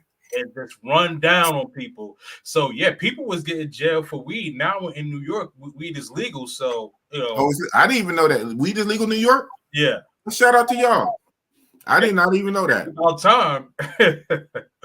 Yeah, but yeah, we used to have this thing called TNT. So everybody knew on Tuesdays and Thursdays. Oh man. Yeah, like if you like, even if you had like a little, dime bag or whatever, yeah, you better get rid of it because they was running down. And anyone who was in that area, like even if you wasn't even hanging out with the street guys, you just happened to be walking past them. Oh Yeah, man. that was it, man. Man. Yeah. But now, all of a sudden, right, with the stroke of a pen. Mm-hmm. So miss me with all that, man. Right. The thing is for men just to be safe. Number one, to go home and come back alive and safe. Right. And when you're overseas, do your research before you go. Whatever, if you're going to be into something, make sure it's legal there where you're going. We don't want to break no laws overseas. We don't want to break laws here. We damn sure don't want to break laws overseas. Make sure it's legal. And then after being legal, make sure you're safe. And, just move with respect. Right. Absolutely. So the last question that I have for you, with mongering, P for P and things like that. Now, do you think that from your perspective, do you think that it can desensitize a man if he does want to actually get into a romantic relationship with a woman and or possible marriage? Boom. With all things, like that other statement by your moderator, Garden Scientist, there's a nuance. And no, I'm not taking a chicken shit stance on this, but reality is there is a nuance. It's absolutely possible that can happen. That depends on the person. But largely, more than that, I would say no. The reason I would say no is because by default, right, whether guys want to admit it or not, by default, most guys we have the propensity to be, promiscuous, right? It's in a lot of our natures to be with many women, to sleep with women, to sleep around, to test the water. What they say, to sow our royal oats. Maybe when you're younger in the military, you go to all these different ports and you sleep around. If you're not in the military, as you're growing up, you be with many women. You have a big database of being with many women. And then when you're ready to settle down, we can do that. If anything, it broadens your horizon. It gives you a bigger landscape, and you understand women more so than a guy. The trope of the guy who marries his high school sweetheart, and basically his whole life, he might have only been with her, had sex with her, or maybe two others, like less than five women in his whole life. But basically marry his high school sweetheart, which is nice and good and applaudable. And that's the narrative that society would like to have. The guy who marries his high school sweetheart through infinity, and it's just that. The reality, most guys, we're gonna sleep around, we're gonna rack up bodies, we're gonna get these experiences. And then when we're ready, we settle down. And that's just normal. So since it's like that, even normal outside of like so-called mongering, the P for P, I would say no. But there's absolutely some guys, depending on that, it could desensitize them and damage them. But one thing I would say more than that, what I would say, more than desensitize, I would say it would enlighten them to the point they won't put up with a lot of bullshit. Because I monger so much, because I was passport bro, I went around the world and I slept with dozens and dozens of women, damn near Wilt Chamberlain numbers of women. I dealt with so many women, a big database, plethora of women. Now, even when I do decide and I get tired of that, I turn in my player card. I don't want to be a player no more. I turn in the player card and I settle down. Guess what? I'm not going to put it with your bullshit because I'm experienced. I've been around so many women. I done slept with so many women. I ran through a lot of women. Pay for play, free, whatever you want to call it, that I'm very experienced. I've been around a lot of women. I'm not so much desensitized, but I'm not going to put it with your bullshit either. because I know my options. I have options. I'm very experienced. So, but then again, like I say, I have to take everything with a grain of salt and be nuanced. And I don't want to be chicken shit and half-ass with it and like be politically like safe. There is a segment of guys who it could maybe emotionally damage them where they can't connect. But that you don't normally see that in guys too much. There is a subset. Now, what I would say, now you didn't ask me this, but I'm gonna kick it back. What I would say, that tends to happen more with who? The opposite sex. See, all right. Women enlarged. Women are not men. They're not built like men. They're not designed like men. And they're not designed for them to have dozens and dozens of sexual partners like a man can, right? Whether you want to say from, hey, this is grown folk talk. They are the receivers, right? They're the catcher. They're the receivers, not the giver, right? They take in the male energy. They take in the man. They're not designed to have dozens or 100 or 200 male bodies. Whereas a man, right, wrong, or indifferent, a man being a butterfly, being promiscuous, being a what? Being a monger, going around, we can do that. Oh shit! I just tore down and burned down the internet. So I would say I would throw that back at you to say that would be more of an issue on the women's side, on the female side. With a woman having a lot of sexual partners, it would make it harder for her to soul bond with some guy. So, chick don't want to say, I just watched a clip from, I guess, the other podcast or whatever podcast. Shout out to them. Mm-hmm. A chick who on there said she does OnlyFans, and she says right now she's 20. I forget. I want to say she was 22, 23. She already has 50 bodies. She said her own self, she wants 300 bodies. She wants to add 250. She only got 50. Well, I say only. She has 50. She has 50 bodies and says she wants 300 bodies. I don't know why she picked that number. Maybe it's an even number.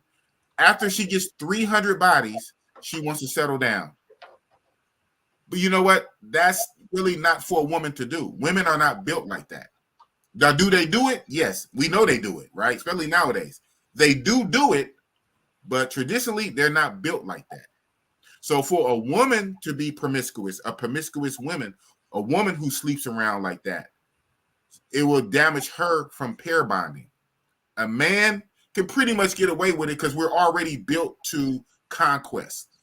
Now, maybe there is a magic number where it's a point of no return. Maybe if you really get off into Will Chamberlain, if you get off to 500 women, 600 women, 1,000 women, maybe then. But I would safely say a guy is built to experience a lot of women. It just is, right? We are.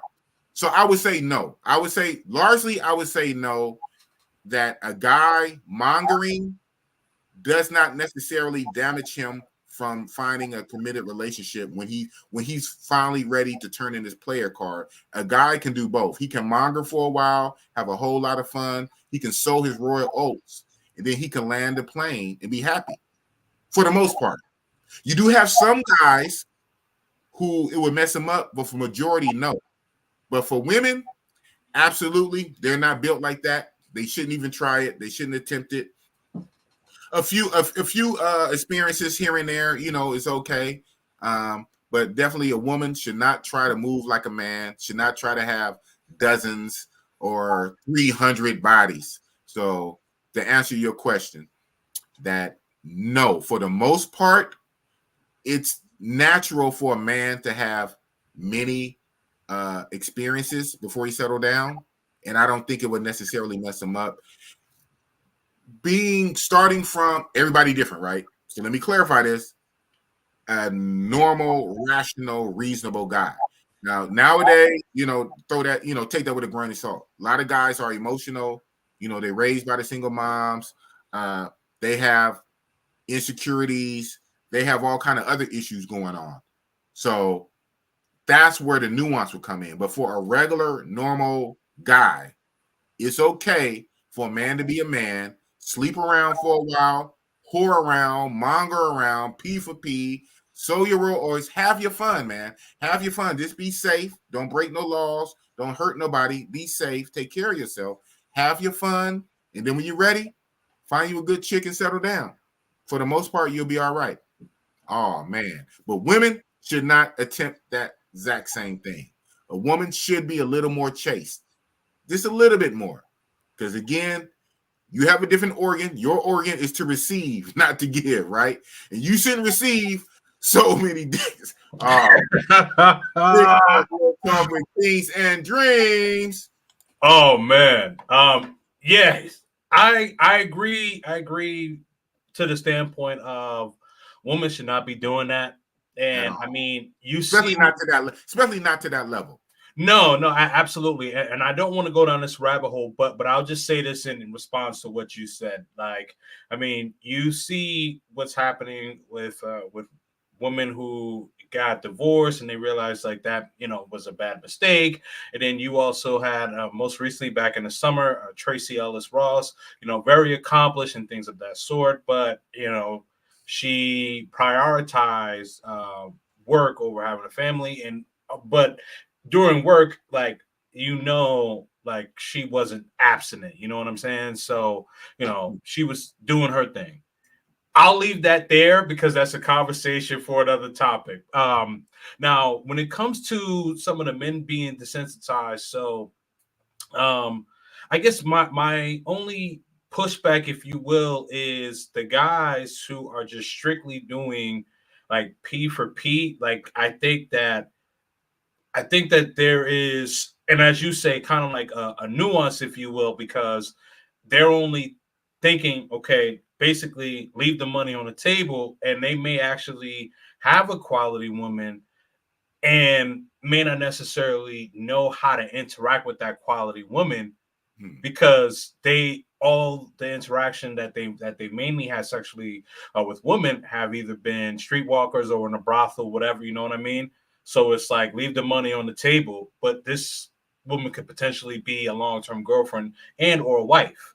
So that's the thing. But again, nuance, yes, I do agree. Oh, my bad. Go ahead. Well, no, this is your show. I raised my hand like I'm in class. I want to interject. I want to push back on your pushback now. My thing is, no, it's all good. My thing would be though.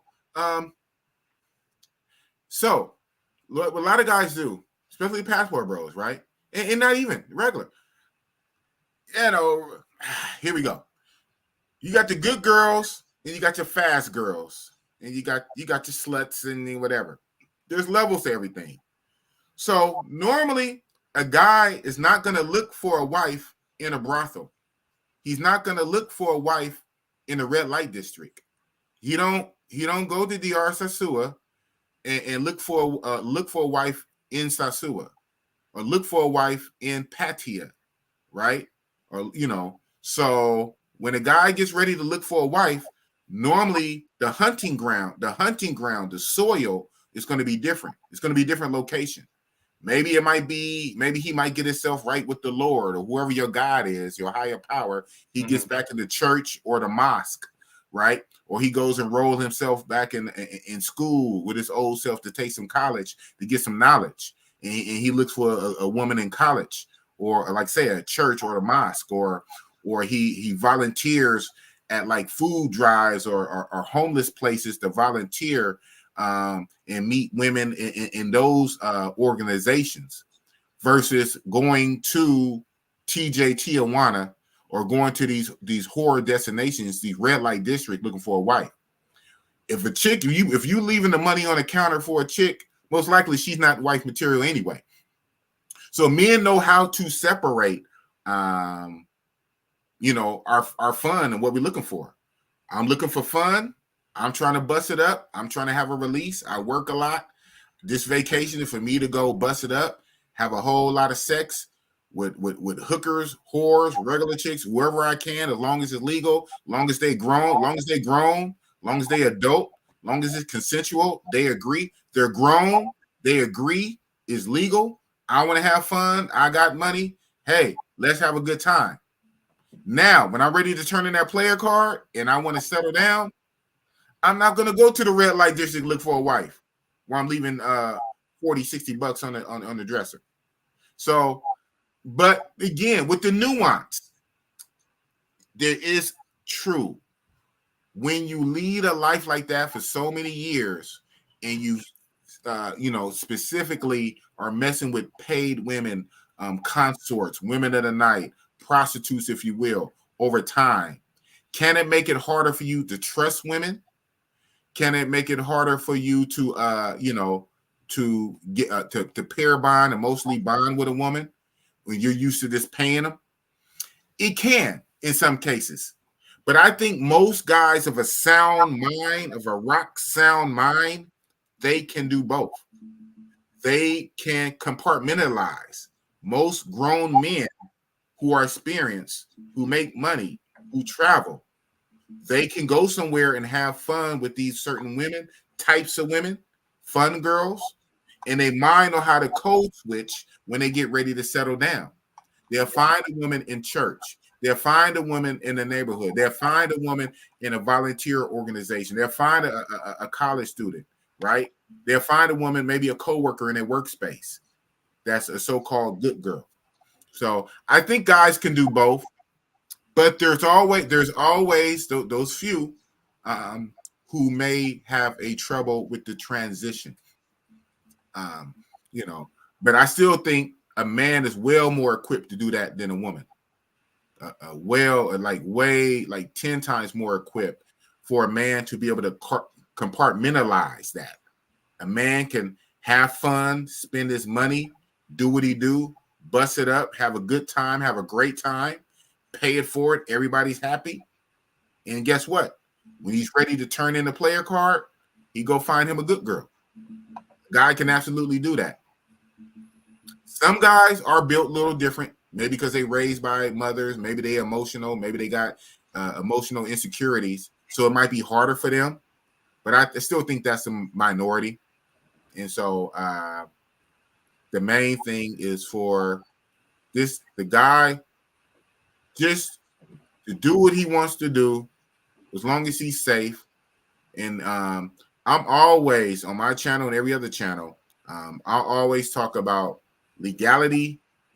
Let it be legal, legal, and safe. Legal and safe, and just have your fun, man. Just have your fun, and don't let society shame you because for this season, this is out of code for this season. But then the next season, all of a sudden, it's okay when they decide to say, "Oh, it's okay, you can do it now." So I don't play those kind of games. I'm grown. I'm overgrown. And I have grown children. That's not children. I have adult children that are grown. So I'll be damned if I let anybody shame me or control me, or even try to control me through words and shame because I don't fit society's model of what they want me to do. When that same society let everything else under the sun go. Everything else under the sun is A-OK now. You can go into any bathroom, you can do whatever. Shout out to the Rainbow Crew. And I don't want to get your channel in trouble. So, like I say, before you come preaching to me, no, I don't want to hear it. As long as it's legal, number one is legal, above age, consensual, we having fun. It is what it is. So.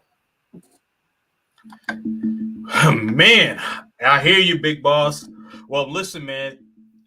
Those are all of the questions that I have for you tonight, man. I definitely appreciate you for rocking out, being here. Let's get to some of these comments here. All right, guys. So shout out to my man Charles Jones. This is another one of my moderators. Okay, shout out. So he says he's right about the drinks. I had an incident with my beer in which I thought I was gonna get got. Mm-hmm. I raised hell and got another one. Can't be too sure about your beer. Shout out to you, man. You might have saved your own life. You never know. It's that deep. Absolutely. For the cost of another beer. Yep.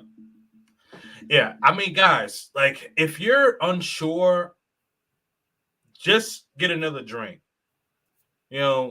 maybe a couple of dollars or whatever the case is. But those couple of dollars, you know, you don't want to lose your life over that, man. So if you are not sure, you know, maybe you went to the bathroom or whatever, and you forgot to bring your drink, you know, or put your drink in a safe place, whatever the case is, like just get another one, man. Just get another one. Oh man. Let's see here. Responding says, and don't leave her in your room, even if it's just to run to the front desk. Yeah. Yep. Yeah. Bring her with you, man. Hey, just say, I'm serious. Just be like, hey, come with me. You know, that's it. Come with me. Oh man. You know what I mean? That's it. Mango Diet is in the building. Boss giving facts. Shout out to Mango Diet. Absolutely, man. Let's see here. Trey Maurice has a question for you. Should you tell her you're screenshotting the WhatsApp for proof so she can't switch it up on you later? That's a good question. That's a good question. Yeah, you should. Normally, like when I was really deep off into doing that, a lot of the time, most of the time, I think I didn't. But now in hindsight, maybe I should have. But I did it as a knee-jerk reaction. And when I'm speaking of, in my mind's eye, DR Sasua, the Dominican Republic. Them chicks, man, they have a lot of games. Shout out to them. You know, every place is different. You know, I give you that. So thank God for now, knock on wood, there's some wood around here. They're not really scoping meaning and drugging in the Dominican Republic.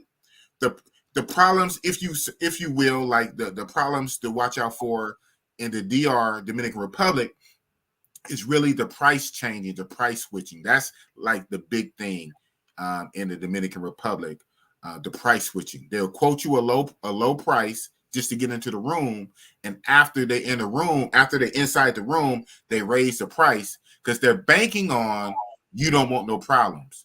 Right? You don't want to get people involved. You don't want the hotel involved. You definitely don't want the police involved. So it's basically a soft extortion of money.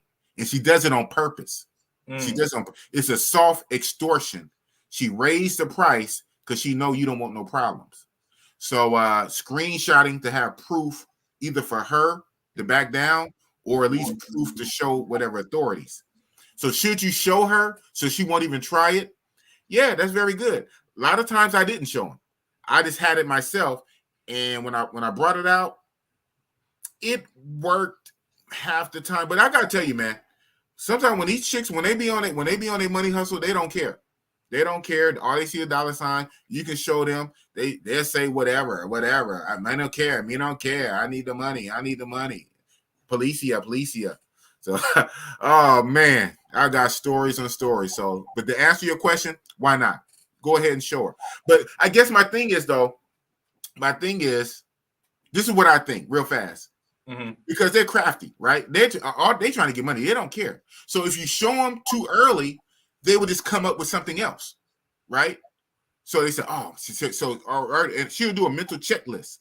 Man, I can't get him with that because he was smart enough to screenshot it. So, okay, so when I get in the room, I'm going to try this. And you don't want them, I don't even want to say this and give them too many ideas, but you don't want them to cry grape because there's always that to fall back on. Oh, yeah. Always that. And even that situation, well, I told him to stop and he kept going. So we agreed to this, but then he stuck it even if you didn't, I'm being graphic. He stuck it somewhere else that wasn't agreed upon. We agreed on this. He stuck it there. I didn't tell him to stick it there. So, or we having whatever. I told him to stop. He kept going, blah, blah, blah. Or he roughed me up while we was doing it.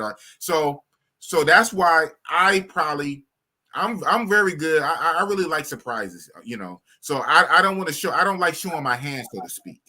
So I can see benefits to showing her the screenshot. Look, don't try nothing because I got you. But in a lot of cases, all that's going to do, okay, we're on to plan B, on to plan C, on to plan D. So it might be better to surprise her. So let her get in the room, let her talk a little smack, and be like, okay, for real? Oh, for real? Okay, oh, wow. Bam! Then she like, get out the room. And that's real talk. So It depends, man. I'm the one to do this. Man, I'm the biggest monger I know. I done mongered in 4 countries multiple times. I did Thailand 4 times. I've just done Brazil. I did Brazil 5 times. A lot of guys haven't even made it to Brazil yet. I did Brazil 5 times. I did Colombia the least. I did Colombia 3 times, and I did the Dominican Republic, DR. I did DR 5 times. We're talking down to 20 trips, right? Not counting Mexico. Mm-hmm. This is what I do. So I know we're in the last phase of this, but so Kings did good to have me on here to talk about this. I think I'm a 6-year young vet into the game, but in my 6 years, I done did down there 20 trips, all monger trips. I monger hard. I do this in real life, and there's things you got to watch out for. So that's a very good question. The screenshot for proof. You can show her to put her on notice, but in my opinion, all that's going to do is make her try something else. So you got to understand the mind frame of some of these chicks, man. They about that money. They about hustling. So you just got to watch your neck, and that's real talk. Interesting. Gotcha though. Mister. I left a chica in my room once only because I knew my room was chica proof. Mm-hmm. She didn't steal anything. She stole from me 2 years later though. Boom. Damn. Boom. Well, no, what did he say? 2 years later. Yep. What did we say earlier? The guy, he said, "Oh man, I've been knowing a girl for a year. I've been helping her out, whatever." What did some of the other guys say? "Oh, I know the girl. I didn't even meet her on Tinder. I met her on Facebook. Mm-hmm. Facebook is safer because Facebook has their friends and family. So I known her. They be the ones to get you too. They be the ones. Sometimes you are safer, in my opinion, with a straight P for P, pay it forward. Pay it forward, P for P, you are safer. Because you get these chicks who play like they regular chicks, they college, they university, they got a job, they're a regular chick, they're not a working girl. They be the ones to get you. Oh man. Man. There was something that you had mentioned earlier, like what's up? It was something to the likes of how you just mentioned, like with guys knowing this woman for multiple years and stuff like that, and then you have said that it's actually better when you have the pro. She has like her territory. You said that she's a trapper, so she's about her business. Right, she wants to keep collecting money, so she recognized game. She trapping, she about her business, right? As long even in that, there's always pitfalls with everything, but there's rules to the game. There's rules to the game. Mm-hmm. There's always pitfalls, but there's rules to the game. So I think the best possible scenario, and nothing is never 100%. It's not 100. But if you want to get into the 80s to 85 to 90%, the best possible, just play the game like it's supposed to be played, man. Get the chick, square business. It is what it is. You negotiate. She know what it is. She know what it ain't. Boom, boom, bam. You know what I'm saying? You work smarter, not harder. Bam, she's out of there. These guys want to sit there and romance a chick, get to know her on Facebook. They know her for a year. They know her mama, or so they say. They've been helping her out with bills. And these chicks play the long game. They getting real close. What did Brutus do to Caesar? What did Brutus do to Caesar? Got in real close, stabbed him in the back. You too, Brutus? You too? Got in real close, stabbed him in the back, snake in the grass. So all these guys are about, oh man, you messing with hookers and pay for play and blah, blah, blah. Y'all messing with the regular chicks, y'all the ones getting got. Oh man. Oh man. Okay. That's literally documented. So you can talk from your emotion because you feel a way in your opinion, but the facts got you beat. You regular dudes are taking the L. Oh man. Facts over feelings, man. Facts over feelings. Hey, but not all regular dudes are taking L's, man. Not all. Yeah. But I absolutely fire that back. Soon as they it always raises his head. It always do. Yeah. Soon as it start to want to raise his head, well, you P for P guys and you monger, bam. Then they away. They like that big boss. I just hate that big boss and his facts. He think he a bam. Pay what it is, man. Because it is what it is. But guys, now they like women. They get in their feelings. They get emotional, and they get in their feelings, and they're very strong-minded, strong, opinionated. And some of their opinions don't match up to the facts. I get it. You feel how you feel. You can feel that way. But guess what? Your feelings don't trump the facts. It's the regular dudes getting got like that. Most of the guys that are P for P, but why? Because we are closer to the street. We're sticking to the game. We're paying and we're moving. Now you can get in trouble with that, whereas you don't pay what you're supposed to pay, right? Now on your end, like you're supposed to pay, and then you shortchange her, right? You agreed to one price, and now you shortchange her. You don't pay her what you're supposed to pay. Now you run into the problems, So, like I say, there's rules to the game on both sides. If you stick to the game, that's your best chance. And even then, but people are not robots, right? So anything can happen. Unfortunately, you can pick a bad seed, a bad chica. You do everything right, but she just got in her mind to get you. You chose wrong. You chose the wrong chica. Now you got hell to pay. So there's always something. And it's never 100%. So when you get into this game, you just got to be ready. But there are things you can do to minimize the bullshit, is what I'm saying. Understood, man. Understood. Jamie says, just say no to Colombia till they respect Taurus again. So, okay. You don't like that one. Well, so. Things with a dream. Colombia, Medellin. Well, here's the thing. So I actually have a live stream on Monday talking about that Medellin isn't dangerous. It's that the people put themselves in dangerous positions. And I'll expound more on that on Monday. Boy. You put the cap on. You trying to have this stream go 4 hours. Hold on. Did you guys hear that? The internet. Kings and Dreams says Colombia, Medellin is not dangerous. It's the guys who put themselves in dangerous positions. Oh, yeah.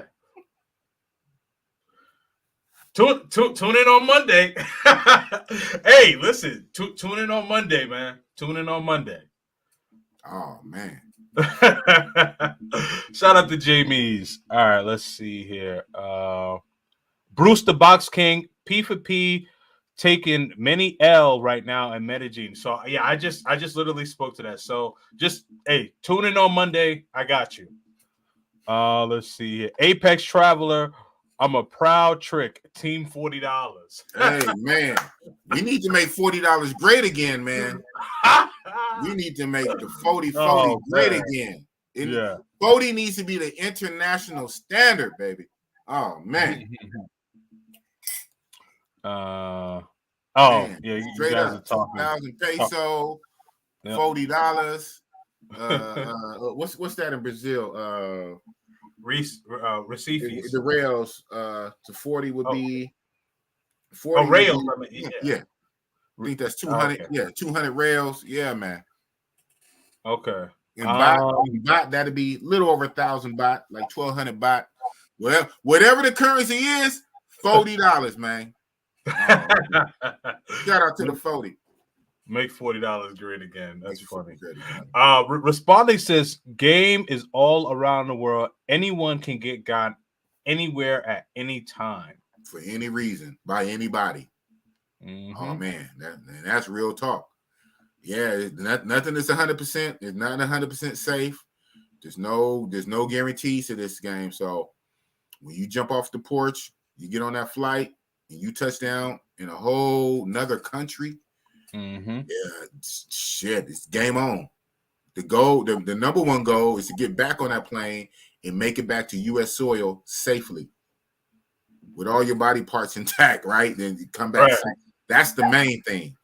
And hopefully you have a whole lot of fun, a whole lot of sex or whatever the hell you're doing. But bottom line, you need to make it back to that plane and catch that flight and make it back safe. Welcome home. I hear that. Real talk. Where's Men's Lux magazine? Damn, man. R.I.P. homie. Shaking my head. The poom poom ain't worth dying for, man. Absolutely. Absolutely. It's not. Speaking on earlier, the guy who died on Halloween, my same birthday, and he died on his birthday. Yeah, man. All right. Yeah, man. That's sad, man. Like, he just went out to enjoy himself and got deleted on his birthday, man. On his birthday. That's sad, man. My man Tripping with Jay. Oh man, yeah, that's my dude right there. Shout out to Tripping with Jay, man. I had him on the channel. Excellent brother, excellent YouTuber. Shout out to Tripping with Jay. Yep. Let's see.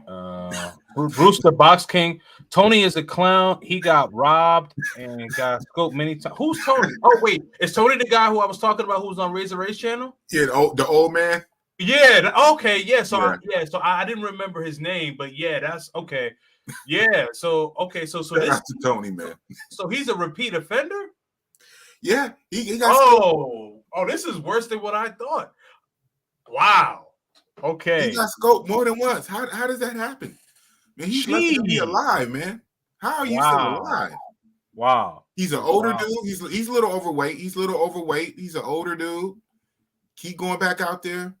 Glutton for punishment. And he likes to say, he's one of the guys who like to say she's a regular chica. She's not a working girl. She's not a dirty whore, a dirty prostitute. She's not a P for P. I don't pay for it. She's a regular chick. And guess what? Oh man, is Tony's like socially awkward? Because I mean, from the live that I saw, he did seem like he was socially awkward, and I think that may be like part of. And he's older too. He's older, and like some people were saying too, like even if you're going to do that game in the Medellin, my opinion is that's really a young man's game. You got to be quick. You got to be quick with it. You got to be, nowadays, you have to be modern. You have to be quick with it. Got to be really socially aware. The older laid back dudes. My advice to Tony. Shout out to Tony if you ever watches, dude. You need the Philippines. Not even Thailand. Maybe Thailand might be too fast for you. You need the Philippines. I would tell Tony to go find love because he's not really a monger. And one guy I can really say he's somebody who's not a monger. So a lot of these guys who say they're not mongers, they're full of shit. They're mongers. But Tony is not really a monger, right? He he's a boo lover. He tries to find love and settle down and get like one chick, maybe two, and just really settle down. Tony needs to go to the Philippines or Thailand. But all that Colombia and Medellin, oh no, it's too fast for him. Too fast paced. He go again, it might be his last time. But shout out to Tony, man. Grown men gonna do what they do. I'm very big for men doing what they want to do without being shamed. So I don't want to be a hypocrite and turn around and do the same thing. But my thing is for safety. When it comes to safety for men, I tend to be a little more passionate and strong-willed when it comes to safety because I don't want guys to be dying, really on their birthday like the guy. Yeah. I don't want guys to die, man, behind this. Man, absolutely not. So in that regards, I would give some tough love, some tough talk, because my thing is for safety. I'm not trying to shame you like the modern women in the modern society and the passport haters. Oh, you guys go overseas. I'm not doing that. I'm telling you for your safety. Tony, you need to go to Asia, bro. Leave South America alone. Oh, man. Man, I think And Tony, whoever can get this over to Tony, man, I think he needs to talk to somebody like Affy Kingdom. Affy Kingdom can Yeah, teach shout him out to about Alfie King. game and traveling Yeah, because, yeah, like I can't believe this has happened more than once, more man. than once. Yeah, and man, That I mean, man is blessed. thank He goodness blessed. he's alive. Yeah, Right. yeah, wow, He's older. He's not a young dude. He's an older dude. yeah, I don't know what kind of medications, whatever, but he's older and overweight. yeah. And he keeps going out there getting scoped and go right back out there. And oh man, Absolutely. I'll definitely make sure that you do subscribe to Kings and Dreams. Hit the notification bell. Also follow me on all platforms: Instagram, TikTok, Facebook. Kings and Dreams. Also make sure that you are subscribed to my guest, Big Boss Real Talk. Definitely make sure you guys check out his channel. Has good content. Just came back from Brazil, from, as he would say, busting it up. I can't say it like you. Yep, absolutely, man. All right. So Charles Jones says, never allow yourself to become a Western Union poppy. Only pay for services rendered. amen. And that's real talk, And again, it's a trip. A lot of these guys who will be a Western Union poppy, they'll be the same guys that say they don't pay for it. You are literally paying for it. Oh, you know what? You know what? Okay. Big Boss probably made a mistake. You're right. You're paying and you're not getting it. So you're right. You don't pay for it because you're paying and you're not getting it. You're just paying. Oh man. But when I pay for it, and guess what? I get it and bust it up, Bossellini. I pay for it and I get it. You pay and don't get it. Oh man. But you dirty P for P monger god pervert. You a pervert, dirty P for P monger. Guess what? I'm getting it. Oh man. Shut up. Oh man. Big Boss is on one tonight. I hear that, man. Let's see. Myth twist. I agree. It can happen anywhere. It's just I notice people use that excuse to sidestep the fact that they are that there's blatant hotspots. Maybe that isn't your angle, so I shouldn't be presumptuous. Oh, okay, sorry. So you guys are having a conversation with each other. My bad. Okay, so if you guys are having a conversation, I'm not getting involved in that. I just want to make sure that the conversation is based on the host. My bad. Sorry about that. All right. The Pitmaster C, never pay her bills if you're not living with her. Oh, I agree with that, man. Because now you're getting into simp territory. Right. You're getting into simp. And again, these simps that would do that, you know what they also say? I don't pay for it. You're literally paying for it. Right. Make it make sense. Make sense. So this thing is very interesting. Somebody, I'm sure they will. Somebody's going to do a study on all of us, man. Somebody at one of these big universities, they're going to do a sociology study on this whole thing because this thing is very psycho interesting. The self-hate, the infighting, the bros who do the same thing. They want to try to shame the other bros who also doing the same thing, and then the outsiders who shaming all of us. This stuff is crazy, man. This stuff is crazy. So many different lanes, so many different levels to this. It's very interesting. Well, you guys P for P. You guys monger. I don't do that. I don't pay. I just pay bills and send money and don't get nothing. And then get die. And then get smoked. Oh, man. Oh, man, you got a point. I mean, you got a point there. Like guys, if you're and I like what Pitmaster C says here, never pay her bills if you're not living with her. But I would say she should be living with you. But I understand. If there's no cohabitation there, like you should not be paying her bills, man, because you don't know what she's doing with that money and things like that. Nah, man. But again, that's a conversation for another day. Saint Cyr is in the building. Salute. I like how you frames that, but it's less dangerous off that. Not sure what he's talking about on that one. Let's see. I mess with regular women all the time, and nothing has happened to me. All right. And Medellin. Yeah, man. Listen. Hey, Bruce the Box King. Tune in Tuesday, right? Or Monday, whatever. No, Monday. Yeah, pull up on Monday. I got Monday. I got some things to say, man. I got some things to say. I'm the only real Box King here. Bruce the Box King. Shout out. D Regalo. What up, Kings and Boss? Salute to you. Thank you for tuning in. Okay, so Tripping with Jay asked, would you advise to take a photo of their ID as well prior to bringing them back? That's a great question. That's a very great question, and I don't see why not. To be honest, in my few 5 or 6 years of mongering, I almost never did that. But I see now, looking back, right, a lot of the crazy interactions that I had, mostly in DR, Dominican Republic, that might have been helpful, maybe. Mm-hmm. But I stay at hotels. You know, I'm not the biggest Airbnb dude. I actually try not to stay in Airbnbs unless necessary. And in hotels, they will take a photocopy of the ID of the chica you bring into your room.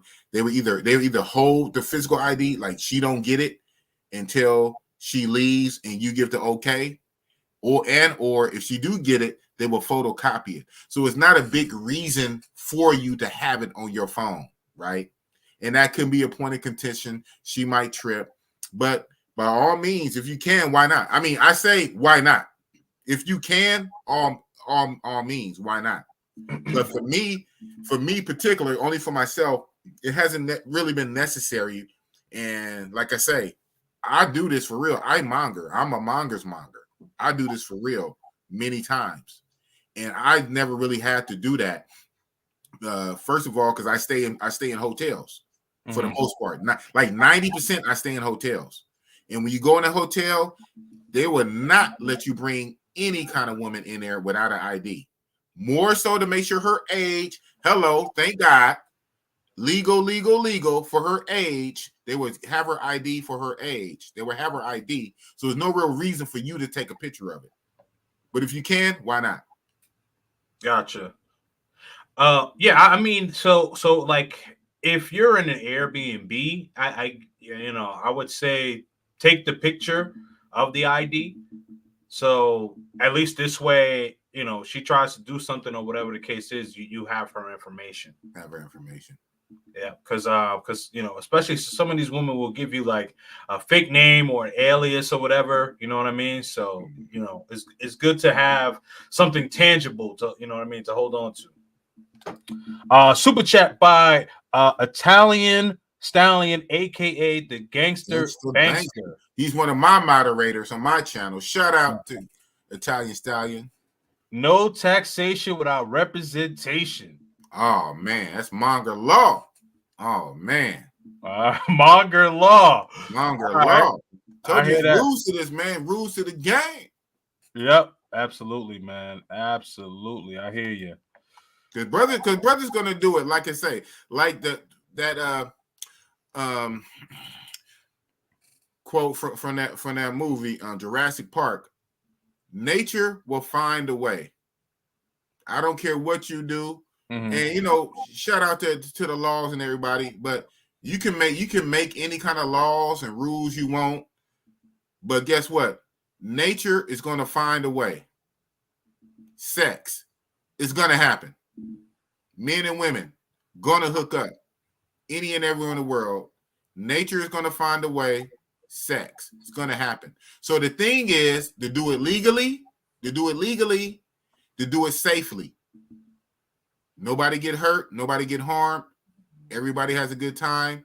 You do everything by the book. You do it legally, and you get home safe. Outside of that, F everything else.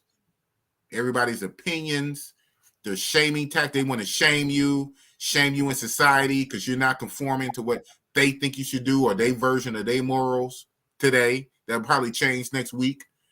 They want to shame you into conforming and try to program you to do what they want. No, grown men, self-determination. Do what you do for your own self. Just be safe about it, safe and legal. Have fun, and that's real talk. You got one life to live. And ain't nobody gonna get in that box with you when you die in a casket. Nobody else gonna get in that box with you. Right. Very, very true. D Regalo says the king of sites is International 3X Guide. It's the largest and been around the internet since the internet started. What is that? Yeah. It's Sex Guy. I mean, shout out to him for whatever. But yeah, the International Sex Guide. Yeah, I use that. I use that. That's a resource. There's all kind of resources online. But guess what? You got to read. It ain't videos. There's websites. There's dedicated websites to this shit. Then again, it's the internet, right? There's websites on everything. Right. But there is definitely a side of this on the internet. And we're talking sex. We're talking men, travel. So it's huge. It's big. Once you start, you let your finger do the walk in certain keywords. Mm-hmm. Oh, man. But you got to read. And most brothers are not going to do that. So you got to put it. You got to put it in a YouTube video for them, and then you got to talk in code words because there's only so much you can say. But yeah, there's all kind of internet vlogs and websites about this, and it's been going for 20, 30 years since at least since the 1980s, the 80s and the 90s, and especially the early 2000s for the internet, the early 2000s by white guys, by Europeans. On the internet, the early 2000s. So don't be coming for smoke from the brothers just because we doing it and we doing it well. Oh, man. I hear that. All right. So let's see. LJ, what happened to Blanca? Blanca Sasua. So LJ, one of my moderators, one of my day ones, shout out to LJ. He knows, like I say, LJ, he knows where the bodies are buried for Big Boss. So if anybody want to know anything about Big Boss, if they kidnapped LJ and tortured him, he'll spill all the beans. LJ knows everything about Big Boss, pretty much. Yeah, so Blanca Sasua is the gentleman I actually was talking about, I was referencing. He's the one who basically put me on to this whole monger thing. Oh, okay. Yeah, and I forget. LJ, do you remember LJ? What country was he from, man? He's from one of them countries. He had a strong Slavic accent from one of them European countries. And yeah. So I don't know what happened to him. Every now and again, he shows up. He used to go hard and heavy on YouTube. He then lost a couple of channels. He gets his channel shut down. Because like I say, he would go hard. He would go hard for a white boy. He would go hard on YouTube and get his channel shut down and come back, and then he'd just only be on the WhatsApp or the internet. Then he start another channel. So I don't know what happened to him, but shout out to Blanca. Okay, cool. Blanca Sasua. All right, no doubt. D Regalo says I brought up Stickman's Thailand, the original. The first travel blogger on the internet. Y'all better read up. Always study the source. The team monger came across from Stickman's. I don't know, but I disagree with that. But it is what it is. But I can break it down. The word monger actually. So now you're gonna make me put my because I am a monger philosopher. I'm a monger intellectual. So believe it or not, Big Boss knows some shit. So the word monger being archaic word from the 1500s, but so that word monger is actually found in the Bible, believe it or not, several times. And obviously it's not mentioned in a good way, right? So let's keep it a bug. It's not mentioned in a good way. It's mentioned in a negative way in the Bible. That word monger that they use in the King James from the Bible it's from a Greek word. They translate a Greek word because a lot of the New Testament is from Greek. The Greek word for what monger is porneia. Just like it sounds, porn is in there. Porn, E-I-A. Porneia. Porneia. Porneia in the Greek stands for sexual immorality. And so that Greek word porneia for sexual immorality is what they use for the word monger in the Bible, porneia. So yeah, I can break this all the way down. I am a monger philosopher, a monger intellectual. You guys really don't really see my intellectual side because I be on here acting crazy, busting it up. But yeah. So but maybe like he's saying this website Stickman's Thailand, the website Stickman Thailand might be one of the first travel blogs to kind of bring up this term monger. But no, monger is it's an old archaic word from the 1500s, and the word monger that they use in the Bible is from the Greek porneia. Which the first part of that is porn. So that's very interesting that the word monger literally comes from porn. Porneia, sexual immorality. But I digress. Gotcha. Oh man, Boss knows some shit, huh? Oh yeah, no, absolutely. I mean, listen, like I learned a lot. I learned a lot today, man. I learned a lot. That's for sure. Shout out to you. My man Ian B is in the building. Says I don't monger, don't need to, but y'all keep safe. Definitely salute to you for popping in. I appreciate that. Let's see here. So punter is Pum Pum Hunter. Okay, understood. Punter. Big Mike is in the building. Shout out to Big Mike in Chile. Always talking about Chile. Oh, for real, man. He gonna blow up Chile. I know. If it's that good, you need to not keep talking about it. You're gonna blow it up. Right. Hey, man. So sometimes you got to keep those gems, like for like certain people. Right, man. Yeah, because you get certain people that go over to J Rello, and so they mess the whole thing up. The whole thing up. Big Boss, you could still monger in Egypt. You know what? I heard that. I heard whispers and rumors of that, but I'm telling you my own self. Even if I can, I'm not trying to. Believe it or not, that's the one time I'm not even trying to my own self. I want to have my attention on learning. You know what I'm saying? The secrets of the universe. I want to go to the pyramids and go inside and see the hieroglyphics and have it explained to me. I want to see the Sphinx. I want to see all that. I want to go to Cairo, obviously. I want to go over to Luxor and Alexandria, the great library of Alexandria. See, most of your people don't trip, but I am an intellectual, believe it or not. I know I don't act like it, but Big Boss, I'm an intellectual. I'm a monger philosopher. Now, I'm big on sex, obviously, but then again, the Greeks were too. It's very interesting. The Greeks, which are known to be, shout out to Aristotle and all of them, the Greeks who are great philosophers, they were some freaks. Oh man. So I don't know if that goes against somehow, whatever. But I am a big philosopher. I'm a big intellectual, believe it or not. I like knowledge. I like to learn. I like to read. I don't mind reading. I read. I don't only need a YouTube video. I have a YouTube channel, but I actually read. That's how I got so big, like on health, on my health stuff. I need to do my health talk. I read a lot. I know shit. So when I go to Egypt, believe it or not, I'm not even going to monger. Now, that being said, not mongering. If a fellow traveler, female traveler to Egypt, is like in the Bossy Boss sauce, then hey, it is what it is for the trip.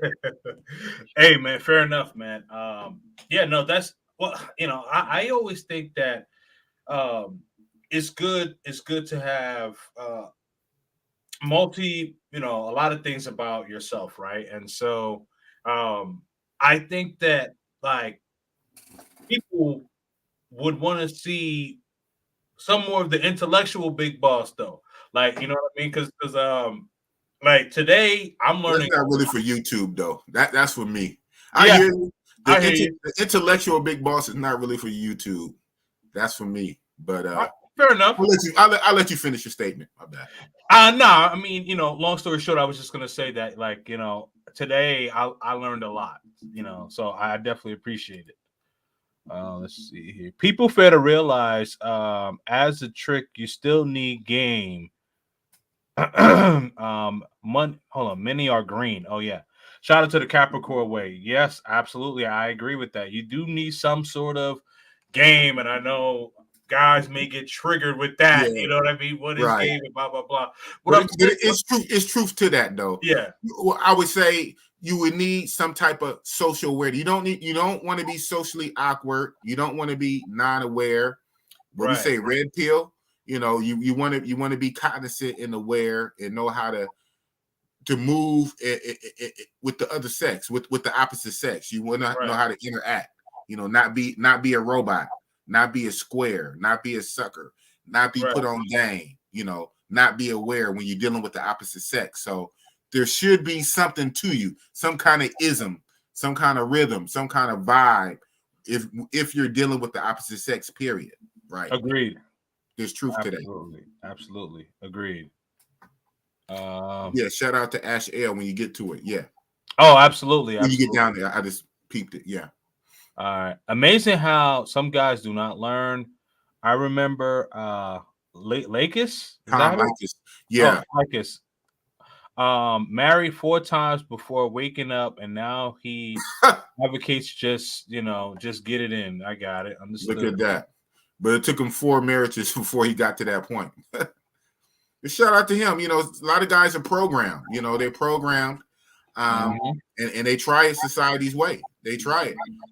And I would say this on the Kings and Dreams show. I would say this,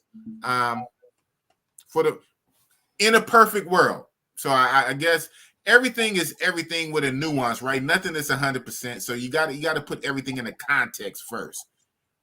In a perfect world, a marriage would be a good situation in a perfect world. But there's a problem. We don't live in a perfect world. We live in an imperfect world with imperfect people, men and women. So you get in a situation. We see now, you can say the celebrity divorces, that's kind of extreme. They're out there, but they still mirror the regular public's marriage rate. What is the divorce rate in America, right? In large, people are so narcissistic. In large, people are so selfish. In large, people only worry about themselves and what they can get. That a lot of these relationships are toxic and these marriages don't last more than 2-3 years. The woman just in it only for the money. She goes into the marriage thinking about divorce, right? Thinking about what she's going to get on the back end, right? And will be hesitant to sign a prenup, right? Or sign a prenup and already try to have ways to try to break the prenup because she goes into it thinking, okay, I'm gonna do this for a few years and then I'm gonna get this on the back end. So it's so many minefields that you have to navigate nowadays that it makes it almost not worth it. But I would say if by magic or whatever, in a perfect world, unicorn, a good solid marriage would be the most ideal for a man's longevity. They say married men live longer than single guys. There's a lot of benefits, but here's the thing: we don't see that in real life too much. I mean, you can say that on paper, but in real life, so some guys are just opting for the easier route. That makes more sense to them. Work smarter, not harder, and not take that risk, not take that chance. So it's all a nuance. But for me, for right now, I'm about this passport life. If anything changes, if I finally land this plane and turn in the player card or the monger card and settle down with a wife somewhere, so be it. But even at its risk, everything is a risk. It's a risk when you get married. And what we say, not feelings, but your facts. When you bring up the data, when you actually, go on the websites and you bring up the data, the statistics, we can look at the divorce rates. We can see that's number. That's a hard number. That's not even an opinion. Right. So there's risk on both sides. So what risk are you willing to take? But see, with one side, society kind of leaves you alone. On the other side, you catch all kind of bullshit and hate and shame. So, but it's like that for a reason. It's like that to try to drive you to the one side. But it's not really going to work, especially nowadays. Shaming really don't work. At most, what it does, it might suppress some things where guys won't talk about it. It's still going to happen. It's still going to happen, but it kind of goes underground. We won't talk about it. But shaming really is not going to work nowadays. But Big Boss, I'm built in a way that when I get shamed, I clap back and I actually go harder. That actually fuels me and fires me up. So the haters don't even know that they're actually feeding me like an Autobot. Energon. You're giving me Energon. I transform on your ass. So, people need to mind their business and live their own life and stop trying to control other people's lives and tell other people how to live when they're not even living right their own goddamn self. They need to get the 2x4 out of their own eye before they try to tell somebody about a toothpick in somebody else's eye and worry about their own life and stop trying to police everybody else and worry about your damn self. And that's real talk, Big Boss. I hear that, man. All right, I'm trying to get through all of these comments, so guys, just continue to be patient. All right, so he comes back again. Mongering is no crime, but get married and become a victim of crime applies. Even if you escape Western marriage laws and their local family and gangs appear to clip you for money. But damn good. Okay, so what he's saying is, basically is like, even if you escape the Western laws, the family is going to try to, get some money off of you. Yeah, I mean, like you said, nothing is 100%, and so I do know, like, there's stories of like guys who marry the chicks overseas or whatnot in their country, and so basically what you're doing, you're trading one set of problems for another set of potential problems. But some problems are manageable, right? Nothing is never 100% free and easy. You're just trading one problem for another problem. But so if you marry a chick overseas, and now, because they're within their culture, you have to deal heavily with their family. Okay, even then, the whole family, people live off $200 a month. $300 a month. So, if you help out with the family and this and that, it's pennies on the dollar. It's still way better than an American court system that's really going to get into your pockets by law with the IRS and FICA and FICA and your paycheck and the deduction out of your paycheck and this and that and on your taxes, and they take out. So, hey, man, it is what it is. Nothing is 100%. Get over it. Right. That's the case. Just be celibate. Go up into a mountain. Be a Buddhist monk. Don't have sex. First of all, don't have sex. So that way you don't have to talk about nobody else. Mind your business. Don't have sex. Be to yourself. Go in a mountain retreat and meditate all day.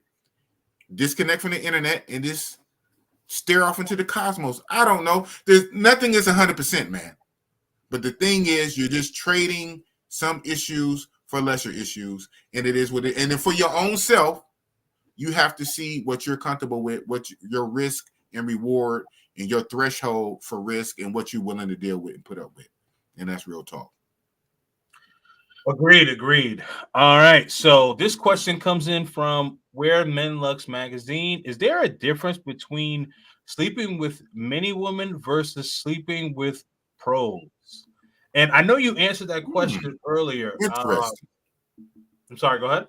Interesting. Oh, yeah. Well, traditionally, no. And that's where the term monger comes from. It looks at it across the same. You're sleeping with many women. Now, the only thing is, how you get access to those many women, right? How do you sleep with many women? I guess the only thing would be a flex. It would be a flex if you can sleep with a lot of women without any form of like pain and transaction. Like a lot of women would sleep with you for free or so-called free versus you having to pay. We see that nowadays. Normally, the best way to do that would be some type of social status.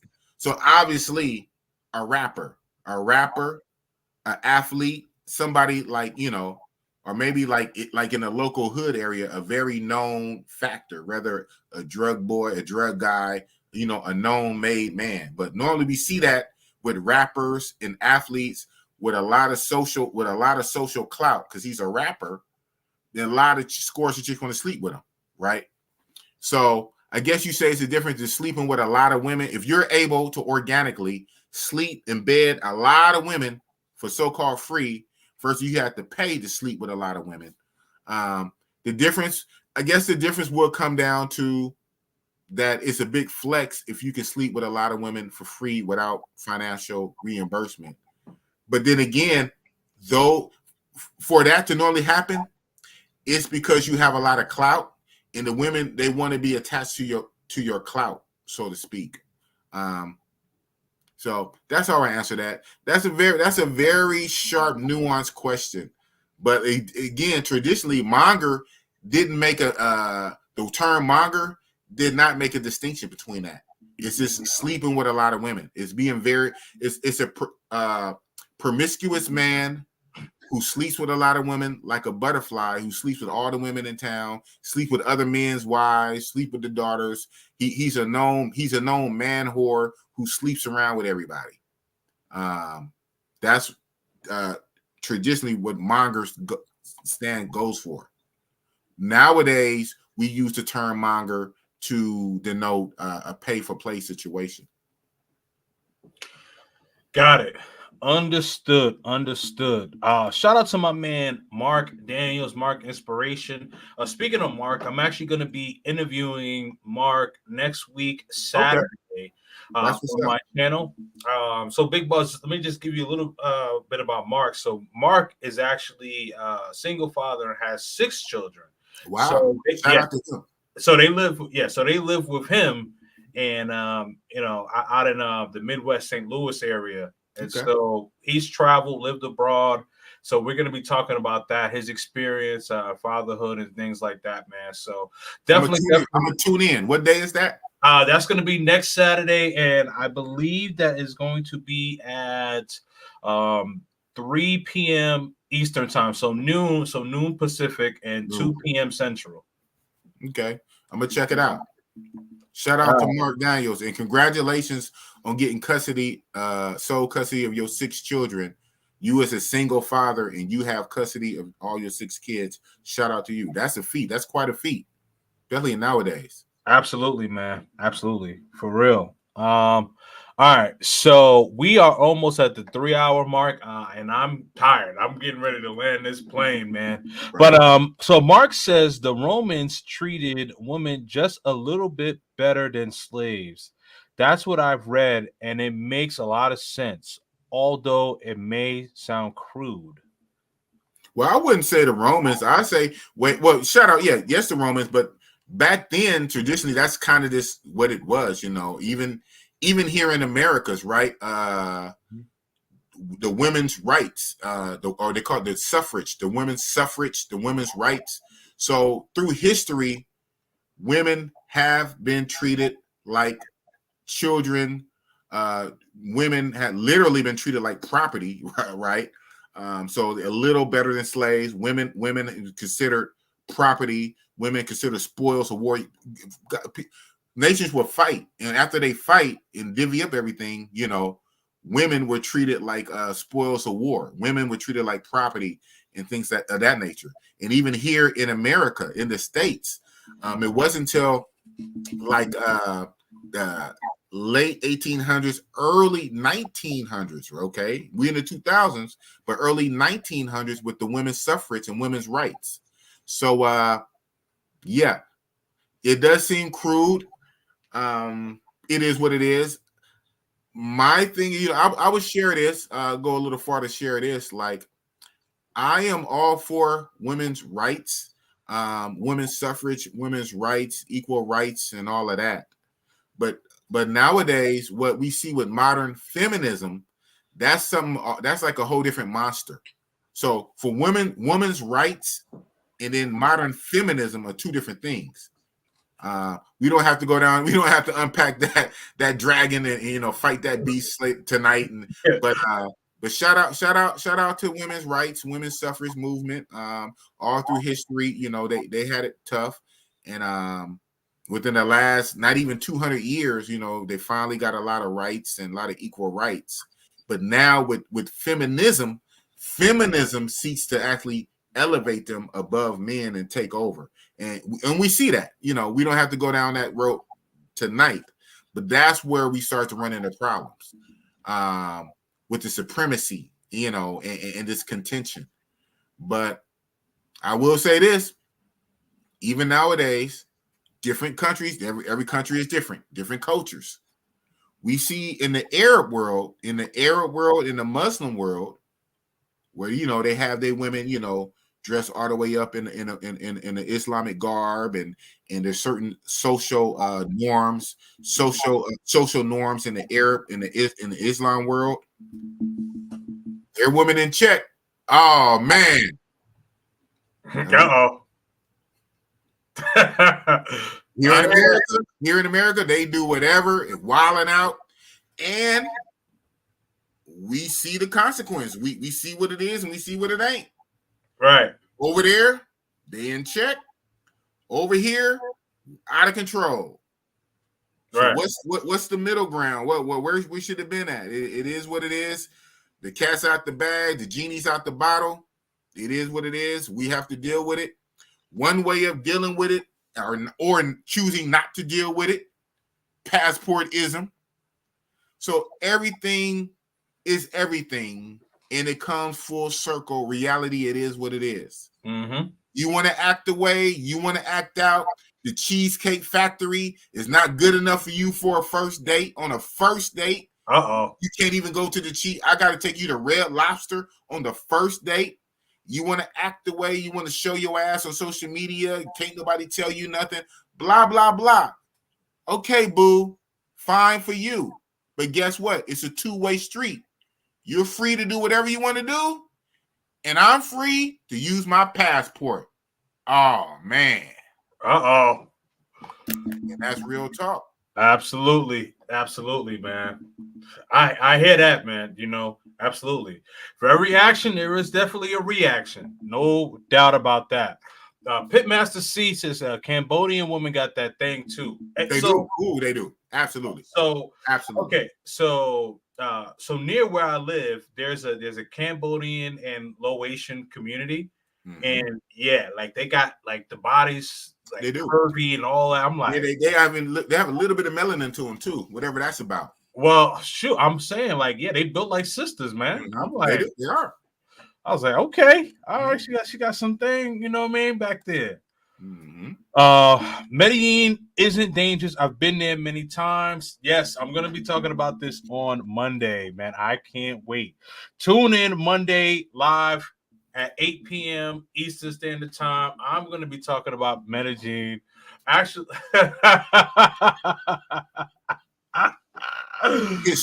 historically, again, you can have feelings, but it's a certain little pesky thing called facts. Historically, from the Pablo days, and what's those the rebels, the FARC, the FARC. That fights the government and all that. FARC. FARC, yeah. FARC, FARC to fight the government and the narco guy, all this, yeah. So Medellin not dangerous, huh? Okay. I hear you. You just like to go there. I get it. Well, all right. Speak Spanish now. He's funny. James turned the heat on my. Hold on. Turn the heat on, my guy. Oh, because I got the hat and the hoodie. Nah, man. You East Coasting, man. You East Coast. Well, yeah, it's brick over here, man. Man, you got snow. Italian Stallion says, I'm going to Oakland to hang out with Bossy Boss and to see what's out there. All right, that's what's up, man. That's what's up. Let's see here. Round trips to Romania now, $560. A lot of beautiful women there. Well, so shout out to Austin Holloman. I think he said he's in Romania, and he said it's cold. He said it's cold there right now. So I bet. Yeah, so that's like he's trying to get to South America. He's like, he's like, yo, like the women are fine, but it's cold in the mud. Yeah. And see, he from Texas, so that cold hit different, right? Yeah, he from Dallas, from California. So man, man, the East Coast and Midwest guys, like we'll be all right. But man, shout out to you, my man Pax. God bless you, Bishop, Big Boss. Salute. Let's see here. Oh, damn, Boss. Yeah, no, but Boss has been he's been cooking tonight, man. Oh man. Let's see here. His brother's setting up box. Oh, okay. You were talking about the infighting and stuff like that. Infighting, yeah. It's very stupid and ignorant, but it's gonna happen, man. Lux, shout out to Lux. Shout out to Lux. I definitely appreciate you watching.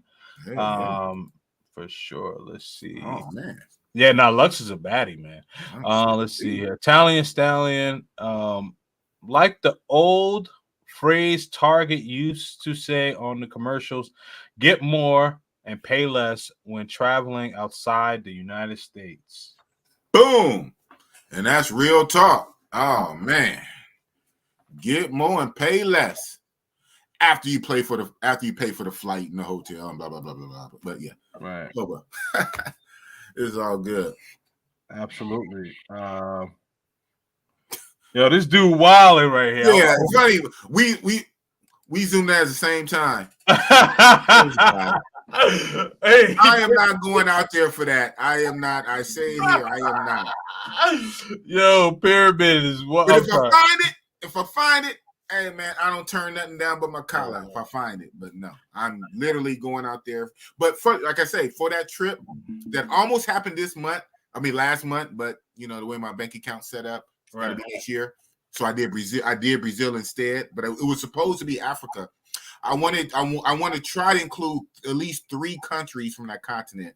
So even though Egypt won't be a mongering trip per se, I would do a few days in Egypt. Then I wanted to do an in-country flight, in-continent flight from Egypt, and then go to Kenya, Nairobi, Mombasa, and then even fly further down to South Africa and try Johannesburg or Durban or Cape Town. So while in Africa, I want to hit up a few. You know, that's too far to go just for one place, right? No, absolutely. I mean, most brothers who go to Africa, they go to multiple countries, like what we're talking about. Exactly. Okay, so I get it now. So you know, you're going to Egypt for the education. After you leave Egypt, then you like it's on now. Come on, I'm still big boss, man. Come on, man. I'm still big boss. I'm not flying to Egypt and then coming right back. No. All right. Yeah. So you call like a 30-second timeout. You know, catch your breath, drink some water, the Gatorade. Yeah. After you leave there, back in the game. Game time. It's good. Understood, man. Understood. Jesse Shorts, what's good, fellas? Salute to you. Thank you so much for watching. Okay, let's see here. Black Baja Tours, what's up, man? What's up, man? What up, Kings and Boss? Shout out to you, man. Thanks for streaming that stream. Yep. Kenya is definitely a vibe. Yeah. Yeah, I got to hit it. I got to. Yeah. Yep. Remember, I'm in these groups, so I'm in groups now. I'm in groups up to my gills.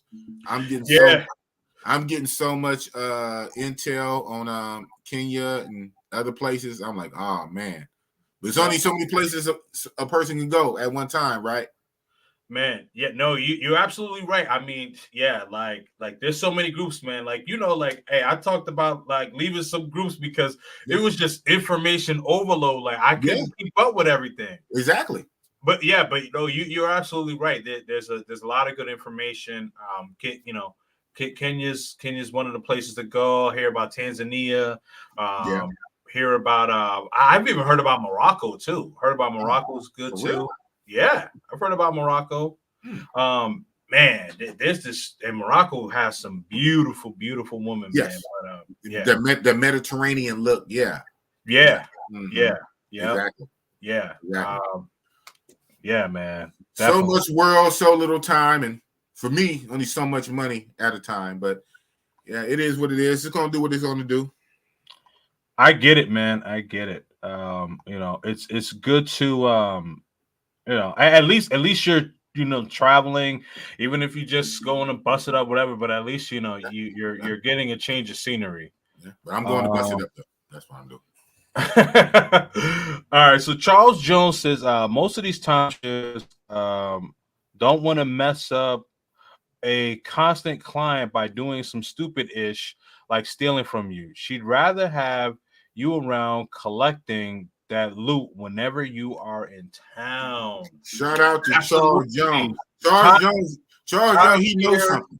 Timeshare daycare workers, professionals. That's what Charles Jones is referring to.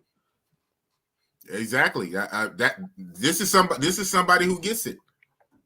Yeah. Now this is real talk. Now you can have your personal feelings, and that's okay to have your biases and your feelings, but in reality, most times, this is what it is. Mm-hmm. They're out there to make money, man. Right? Now, yeah. So what you would have where they try to overcharge you and kind of increase the price if they can, yeah, you play a little sick game like that. But other than that, they're out there to make money. So they're not trying to drug and scope and rob you and kidnap, none of that. You get that from your what?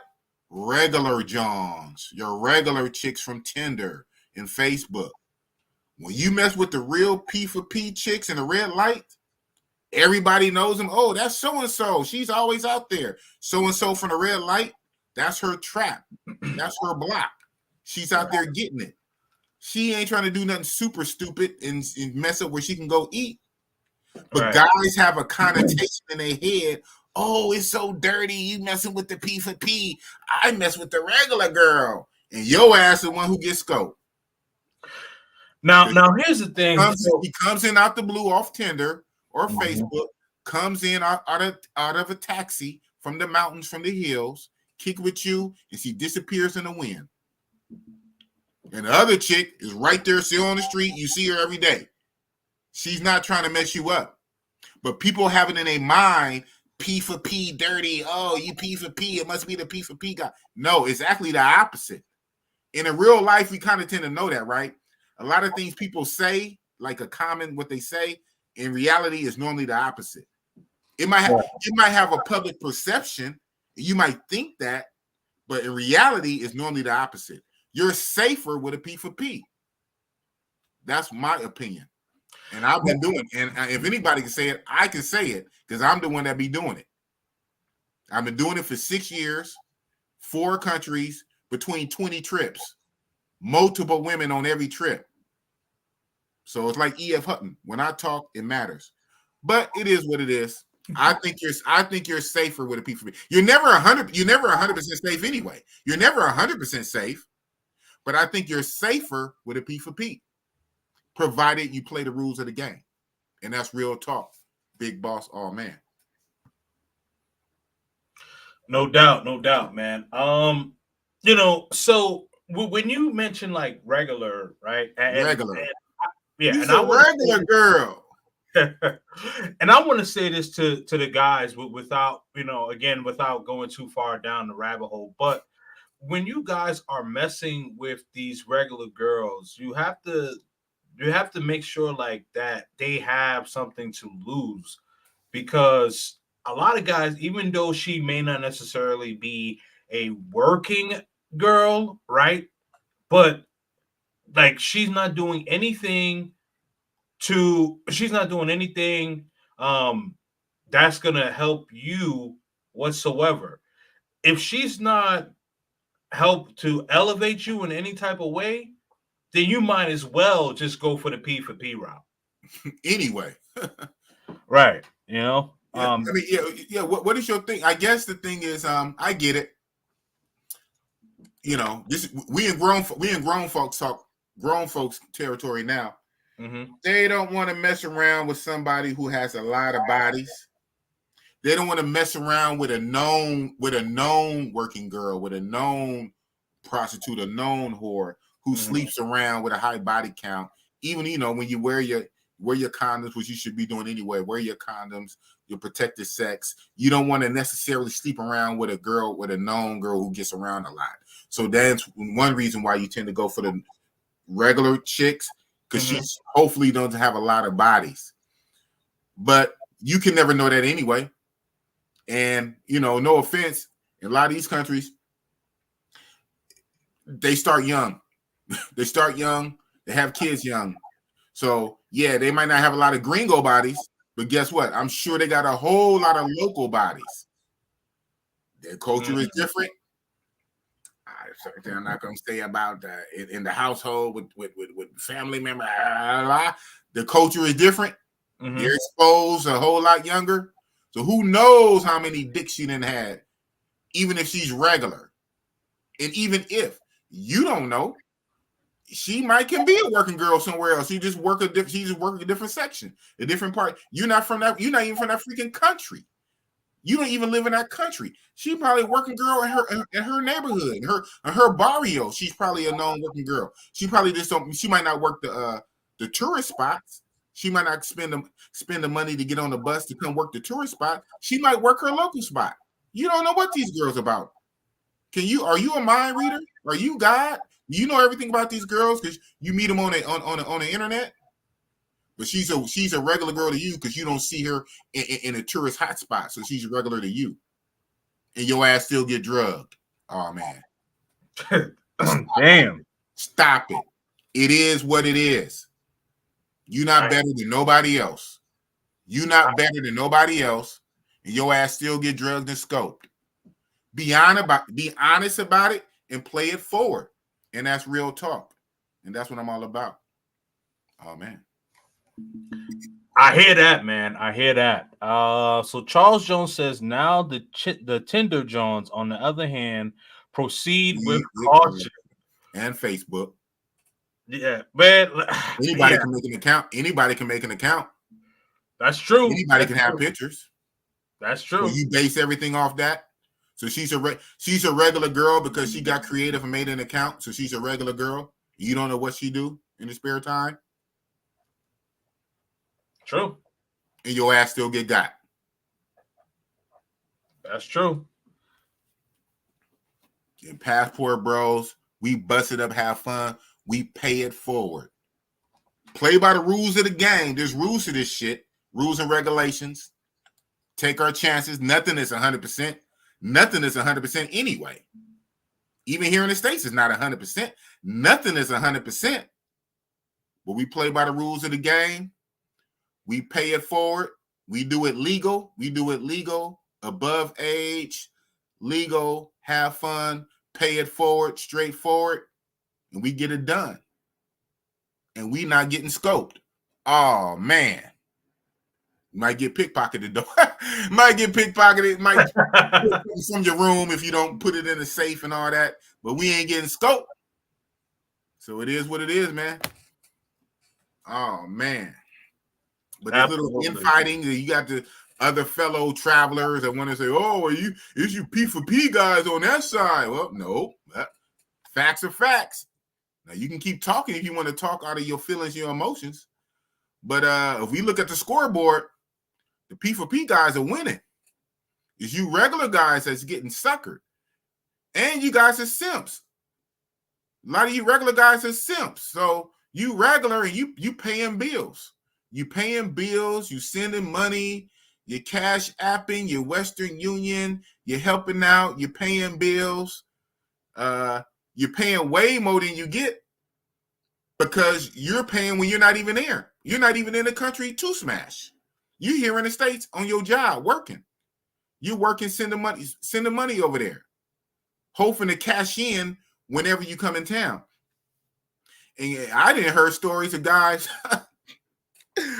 They spend all that money. They do that long distance simping, because that's not tricking. That's simping.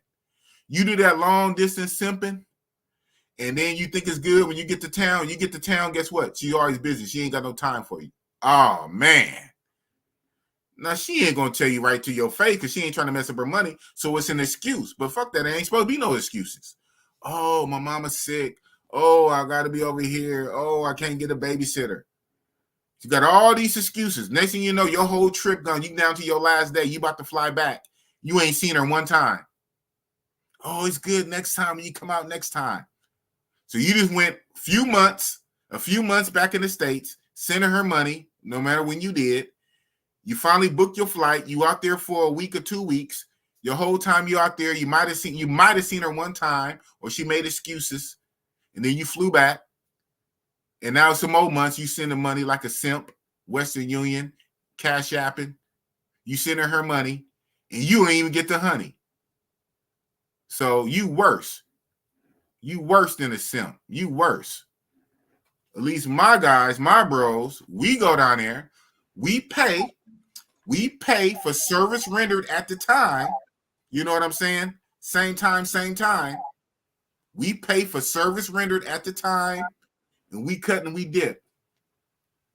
We ain't playing this game, and I know you for a long time. You come over here, and I want to set it up nice and have everything set up, and let's have some drinks, and let's chill and vibe, and put something in your drink. You wake up, all your shit gone from a regular chick. Oh, man. Not the boss. King's got me big. That's all good. I do this shit all night, man. Man, hey, they get mad. That's a fact. Hey, listen, it's almost it's 11 p.m. here, man. But all good. Shout out to Pitmaster C. That's that very last thing he popped up, right? Boom. Yeah, I never paid for something I didn't smash. Hello. Absolutely. Hello. You got guys paying and not smashing. Oh man, what's that about? So I guess you're not a P for P. You right? So I guess you're right. You are not. Congratulations, goody for you. Here's a fucking cookie. Since I guess that's what you want. You're so good. You're so better. You didn't have to pay for it. You paid and didn't even get it. Oh man, you paid and got scoped. You didn't even get to smash before she scoped you. Oh man, you didn't get sloppy toppy. You didn't get a BJ.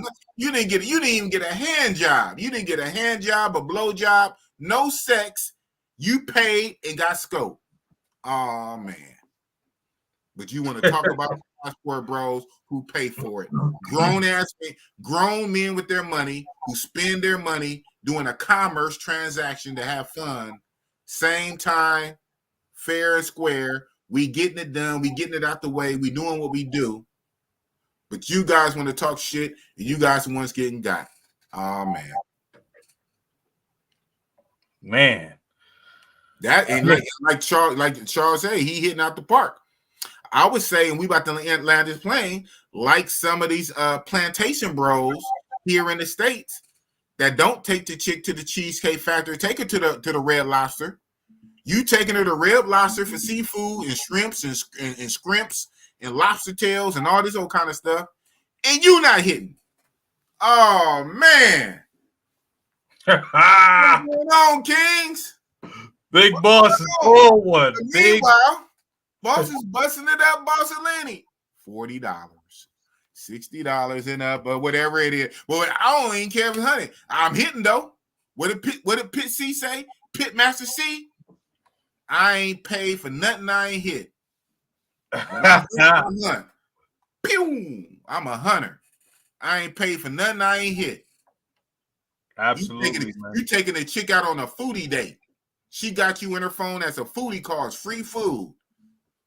You taking her on a foodie date because she's a dinner whore. She's a dinner whore, and you a foodie fool. You paying and you ain't getting nothing from it. So I don't want to hear it. God damn it. Big boss, real talk, and there ain't no shame in my motherfucking game. You can't shame me. You can't shame the real Passport Bros. We do what we do. Nobody is perfect in this world. Only perfect person is Jesus Christ. Ain't none of y'all ain't him. So guess what? We all do what we do. We all do some type of whatever. You ain't better than nobody else to be trying to shame somebody. Mind your business. Do what you do. Passport Bros is lit. Whether we monger, P for P, pay it forward or not, long as it's legal. We go places where it's legal. We do what we do. Have fun. Be safe. And I want every other man to be safe and have fun. And don't worry about these haters. Don't let them shame you. Monger was originally a name to shame guys, to shame a promiscuous guy, bringing this full circle. But it is what it is. Just have your fun. Be safe. Obey the laws. Be legal. Don't break the laws. Don't do nothing illegal. Be legal and have fun and be safe and do you. Big Boss Real Talk. With that, I'm out, Kings. You out? With that, unless you guys one more thing for me. Other than that, I'm out. Hold on. Let me go through these last few comments with Charles Jones, if you don't mind. We about to wrap up though. Okay, so the reason why a lot of dudes be showing off is that they low-key telling on themselves they're striking out in the United States, so they're showing off their wins, truth be told. And that's like a half. So he said, I guess he got another part to it. Yep. They're not winning in the dating world like back home. And then I think, oh, yeah, so this is a long message. Okay. So nowadays, when I hear someone say, I don't need to do that and I can get women back home, I have to call cap on that. I do too, for the most part. I really do too. But I be quiet for the most part because 100%, you can't prove nothing either way, right? You can't prove it either way. The person could be lying through their ass or they can be telling the truth. It's all the internet. So you can't prove it. But in this reality, in my mind's mind, I know most of the time they're full of shit and they're lying. It's cap. But if you say something about it, you know what they're going to say? That's because you king. So you open yourself up. If you call cap on it, you open yourself up. So you can't prove it anyway. So that shit is just water off my back. When I hear that, it's just water off my back. What it makes me do, I just think differently of that person. I might not say it. I said, okay. So this person full of shit. So now everything else that person say, I'm gonna take with a big grain of salt. Since you said that, and I'm not really gonna say nothing, everything else you say, I'm gonna take with a grain of salt. Because 95% you full of shit. I can't say 100. So because we know what it is in the States, this is not a fake situation, it's real life. Now it's all on social media, even on TikTok. So it is what so we know what it is. So for somebody to come and then try to reinvent the wheel and tell us what it ain't, motherfucker, we can look outside. We see it's raining outside. We go outside, the raindrop hit our head. I ain't gonna let you come and tell me that it's not raining. I'm literally looking at the rain. I go outside and the rain hit my head, but you want to come tell me it's not raining. Okay. We know what it is. You know, the thing about like comedies, like the best comedians, the best jokes that make you crack up are the ones that's true, are the ones that hit home. Yeah, so the comedian would say it like a joke, right? You know, he'll put it like in a joke form or climax, but it's true. And that's why, you know, you laugh, fall out your seat because you in your mind say, yep, that sure be happening. Exactly what he said. You know, that's just how it be. Those be the jokes that be funny. Not no joke if somebody say something about something that don't happen, about some little green man on the moon and Mars that don't happen. When somebody come tell a joke about some real life shit that happened in your life in the hood or growing up, that your mama did or whatever you did, or somebody come tell some real shit and you start laughing because we know in our mind's mind it happened for real. But that's how this shit is, but it ain't no motherfucking joke. This shit is real. So when we see these TikToks and these chicks, they tell on themselves, oh, you got to cash out me $500 before I go on the date. Oh, I'm not going on a date to the Cheesecake Factory. Or a dude got to make 6 figures. Shout out to Kevin Samuel. All the chicks, they would tell on themselves. They'll call this show and say they delusional bullshit on Kevin Samuel. They would say their own self. So this is real. It's happening. We see this. It's happening in real life every day, all around us. Those are paying attention. Those are outside. Now, interesting to note, I noticed on somebody's show, was it Ray's show or I think it was Austin's show? Some dude called up there. Shout out to him. Married dude. He said he was married for like 15, 18 years. Married, not dating, happily married. But had the nerve to call up a show and want to argue everybody about the dating world. Dude, you're literally married. Shout out to you. You should not have time to be on this on a panel on a red pill travel Pathway Bro panel. If you marry, be somewhere with your wife, man. Take her to the Cheesecake Factory. Do something with your wife. Why is you on here arguing with dudes and you married? And your ass ain't been dating. You haven't dated since Obama was in office. Make it make sense. But people just like to talk. They like to talk. They like to talk bullshit. A lot of people are emotional. They talk from their ass. They're not even using facts. You know what I'm saying? So my thing is on Big Boss Real Talk channel, man, I talk for real. That is literally in the name. Big Boss, what talk? Real talk, reality. You probably ain't gonna like it all the time, but guess what? It's real. And so there's a lot of people nowadays, they don't like the mirror being held up to themselves. They don't like the mirror because they don't like what they see. And so a lot of people are delusional. Not only women. Yes, a lot of women are delusional, but not only women are delusional. It's some men who are delusional too. And it's even fellow passport traveler guys who are delusional.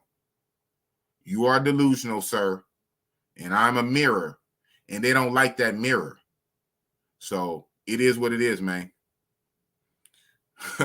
Shout out to what he say, the dark side to living the manga lifestyle is that you spend your life alone. Okay.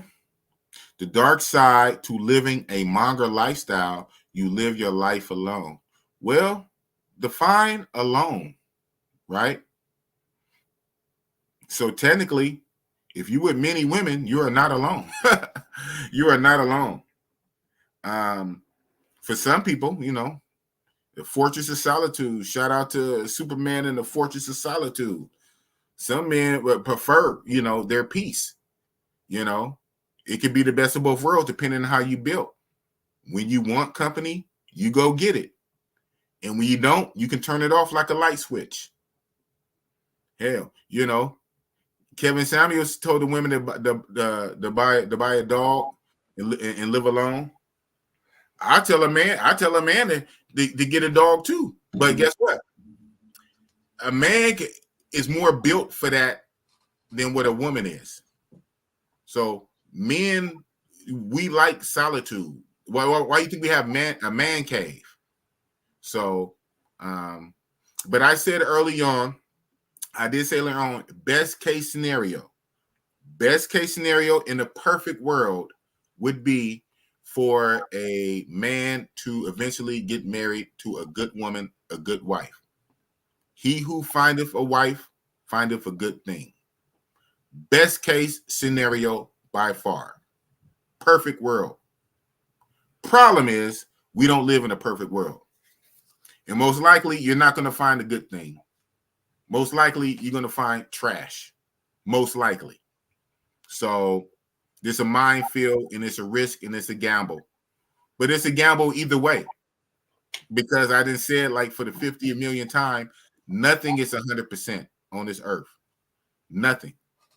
So, either way, it's going to be a risk. So, you have to do your own personal risk assessment, what you're willing to risk, what you're really willing to put up with, and how you're willing to manage it, right?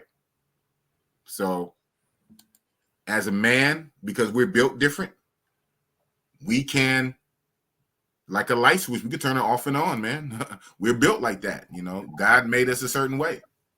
We can go out to the world, we build, we envision, we conquer. We can have what we want, have the access, and then we can fall back and be on our purpose, be on our grind, be on our mission, be in our Superman fortress of solitude and just think very deeply. And when we're ready to do what we do, we go out and do it. So it depends, man. Again, every guy is built differently.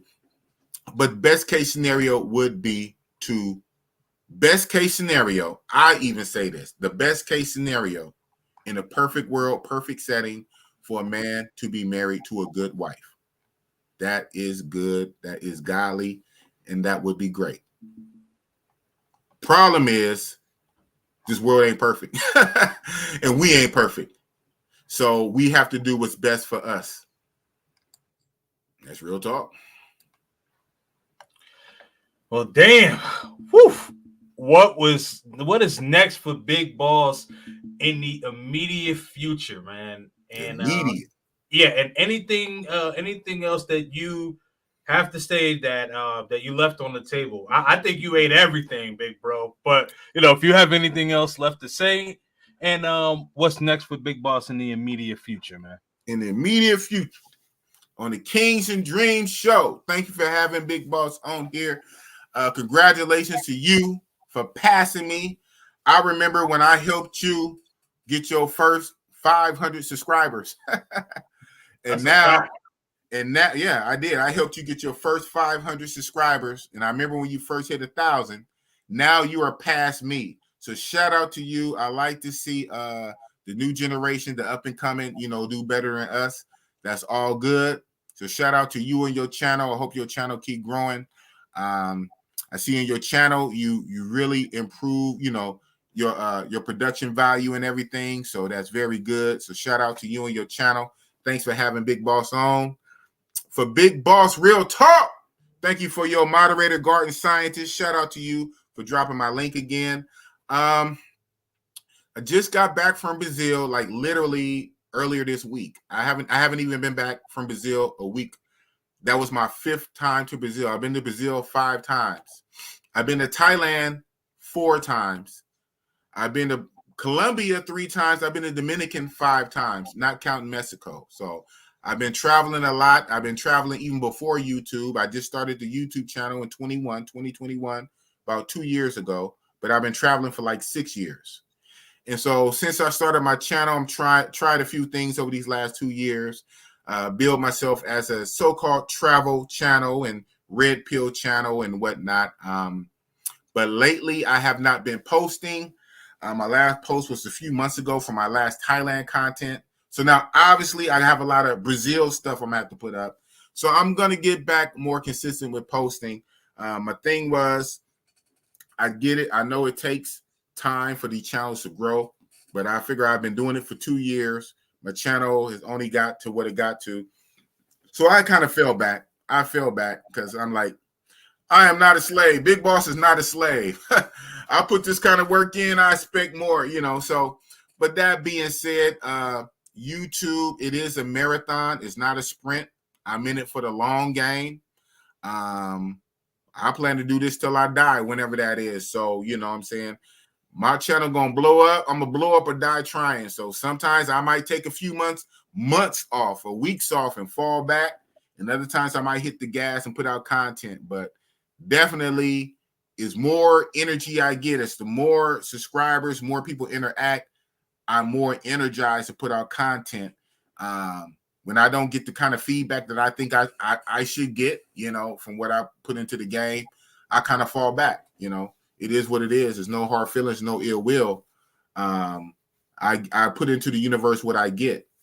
But I do understand that these things take time. So shout out again, RIP to Kevin Samuels. It took him 5 years for his channel to blow up. And the first few years, when Kevin Samuels was helping men and talking about cologne and self-improvement and going real hard on the men, he didn't have a lot of subscribers until, average at best and blew up. So I guess Boss is looking for that average at best moment because I'm not going to keep grinding because when I put in work on the YouTube. And anybody who's honest and not a hater and go through my channel and my presentation the way I do the get down. I put in work. So,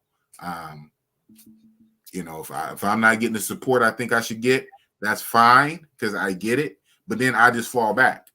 So, what's in the immediate future? The immediate future, I'm gonna flesh out, believe it or not, the rest of Thailand footage. I know, right? Thailand footage, and then I finally get into my Brazil footage, and then go from there. And yeah, but it is what it is, man. But thank you for having me on.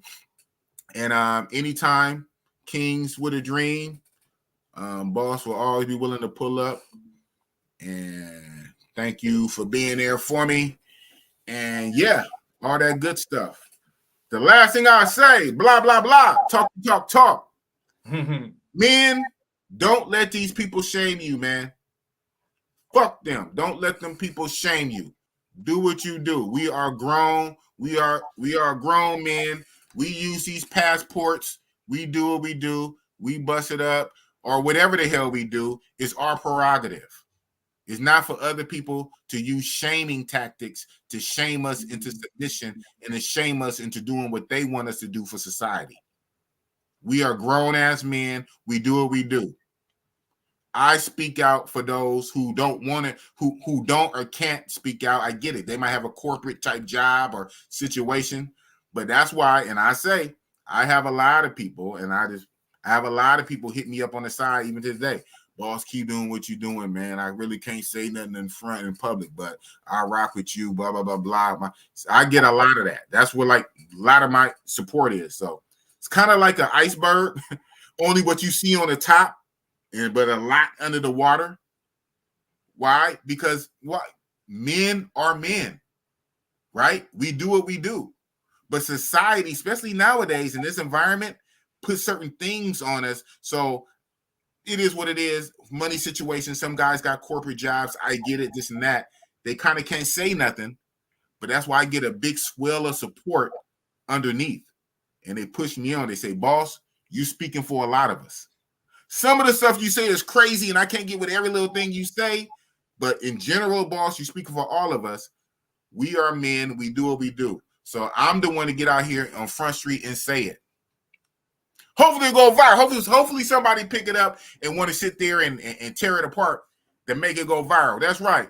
Boss say we're mongering, passport bros. A lot of us are mongering, but we doing it legal. We doing it safe. We do what we do. Fuck the haters. That's their opinion, and they can have their opinion. But their opinion is not our laws. They are not God. They can't tell us what to do. They not even right all the way. They have stuff that they be doing. They be going on trips, and they be doing things on their trips, on their sex trips and everything else. They be doing all kind of wild parties they be having here. And they have the nerve to talk about us. I'm grown, and I can do what the hell I want to do with my time and my money and my resources. As long as I'm legal, I'm not hurting nobody, I'm not breaking no rules. I'm having fun. I'm paying it forward, and I'm doing what to do. Bust it up, Bussolini. Big Boss Real Talk. Oh, man. Definitely salute to Big Boss. Definitely appreciate you being here, big bro. Absolutely, man. I'm just gonna pull you down for a second. Let's see here. Yeah, man. Definitely appreciate my big bro, Big Boss, for coming in, saying whatever he had to say, whether you agree with him or disagree with him. He's telling it from his point of view, and I learned a lot, especially the actual term of what a mongerer is, the where it actually originated from, what it's actually supposed to be meant nowadays. So definitely a lot of great information, man. A lot of gems in here. So I'm definitely going to be clipping this interview up, man. Great information. And the first time he did a dual stream. So hopefully you had a great experience on that one, Big Boss. But salute to you. Okay, this upcoming Monday, going to be talking about Medellin. Man, listen, about so many, I'm going to say maybe about a good 40 or 50% of my subscribers, they message me, whether it be on TikTok or Instagram, Facebook, and they keep asking me to talk about Medellin and if it's dangerous and things like that. I had 2 consultations today with some brothers that are going to Colombia, and they asked me about that and things like that. I am going to explain why Medellin is not dangerous. It's people who put themselves in dangerous positions. Tune in this Monday, 8 p.m. Eastern Standard Time. You don't want to miss it. Some people say Medellin is a no-fly zone. Cool. That's cool. But I'm telling you, those who want to go to Medellin, get your consultation from your boy. Other brothers who live in Medellin also doing consultations. Either way, we want to make sure that you get there safe. Monday, 8 p.m. Eastern Standard Time. Tune into your boy. Stay purposeful, and I'm out. Peace.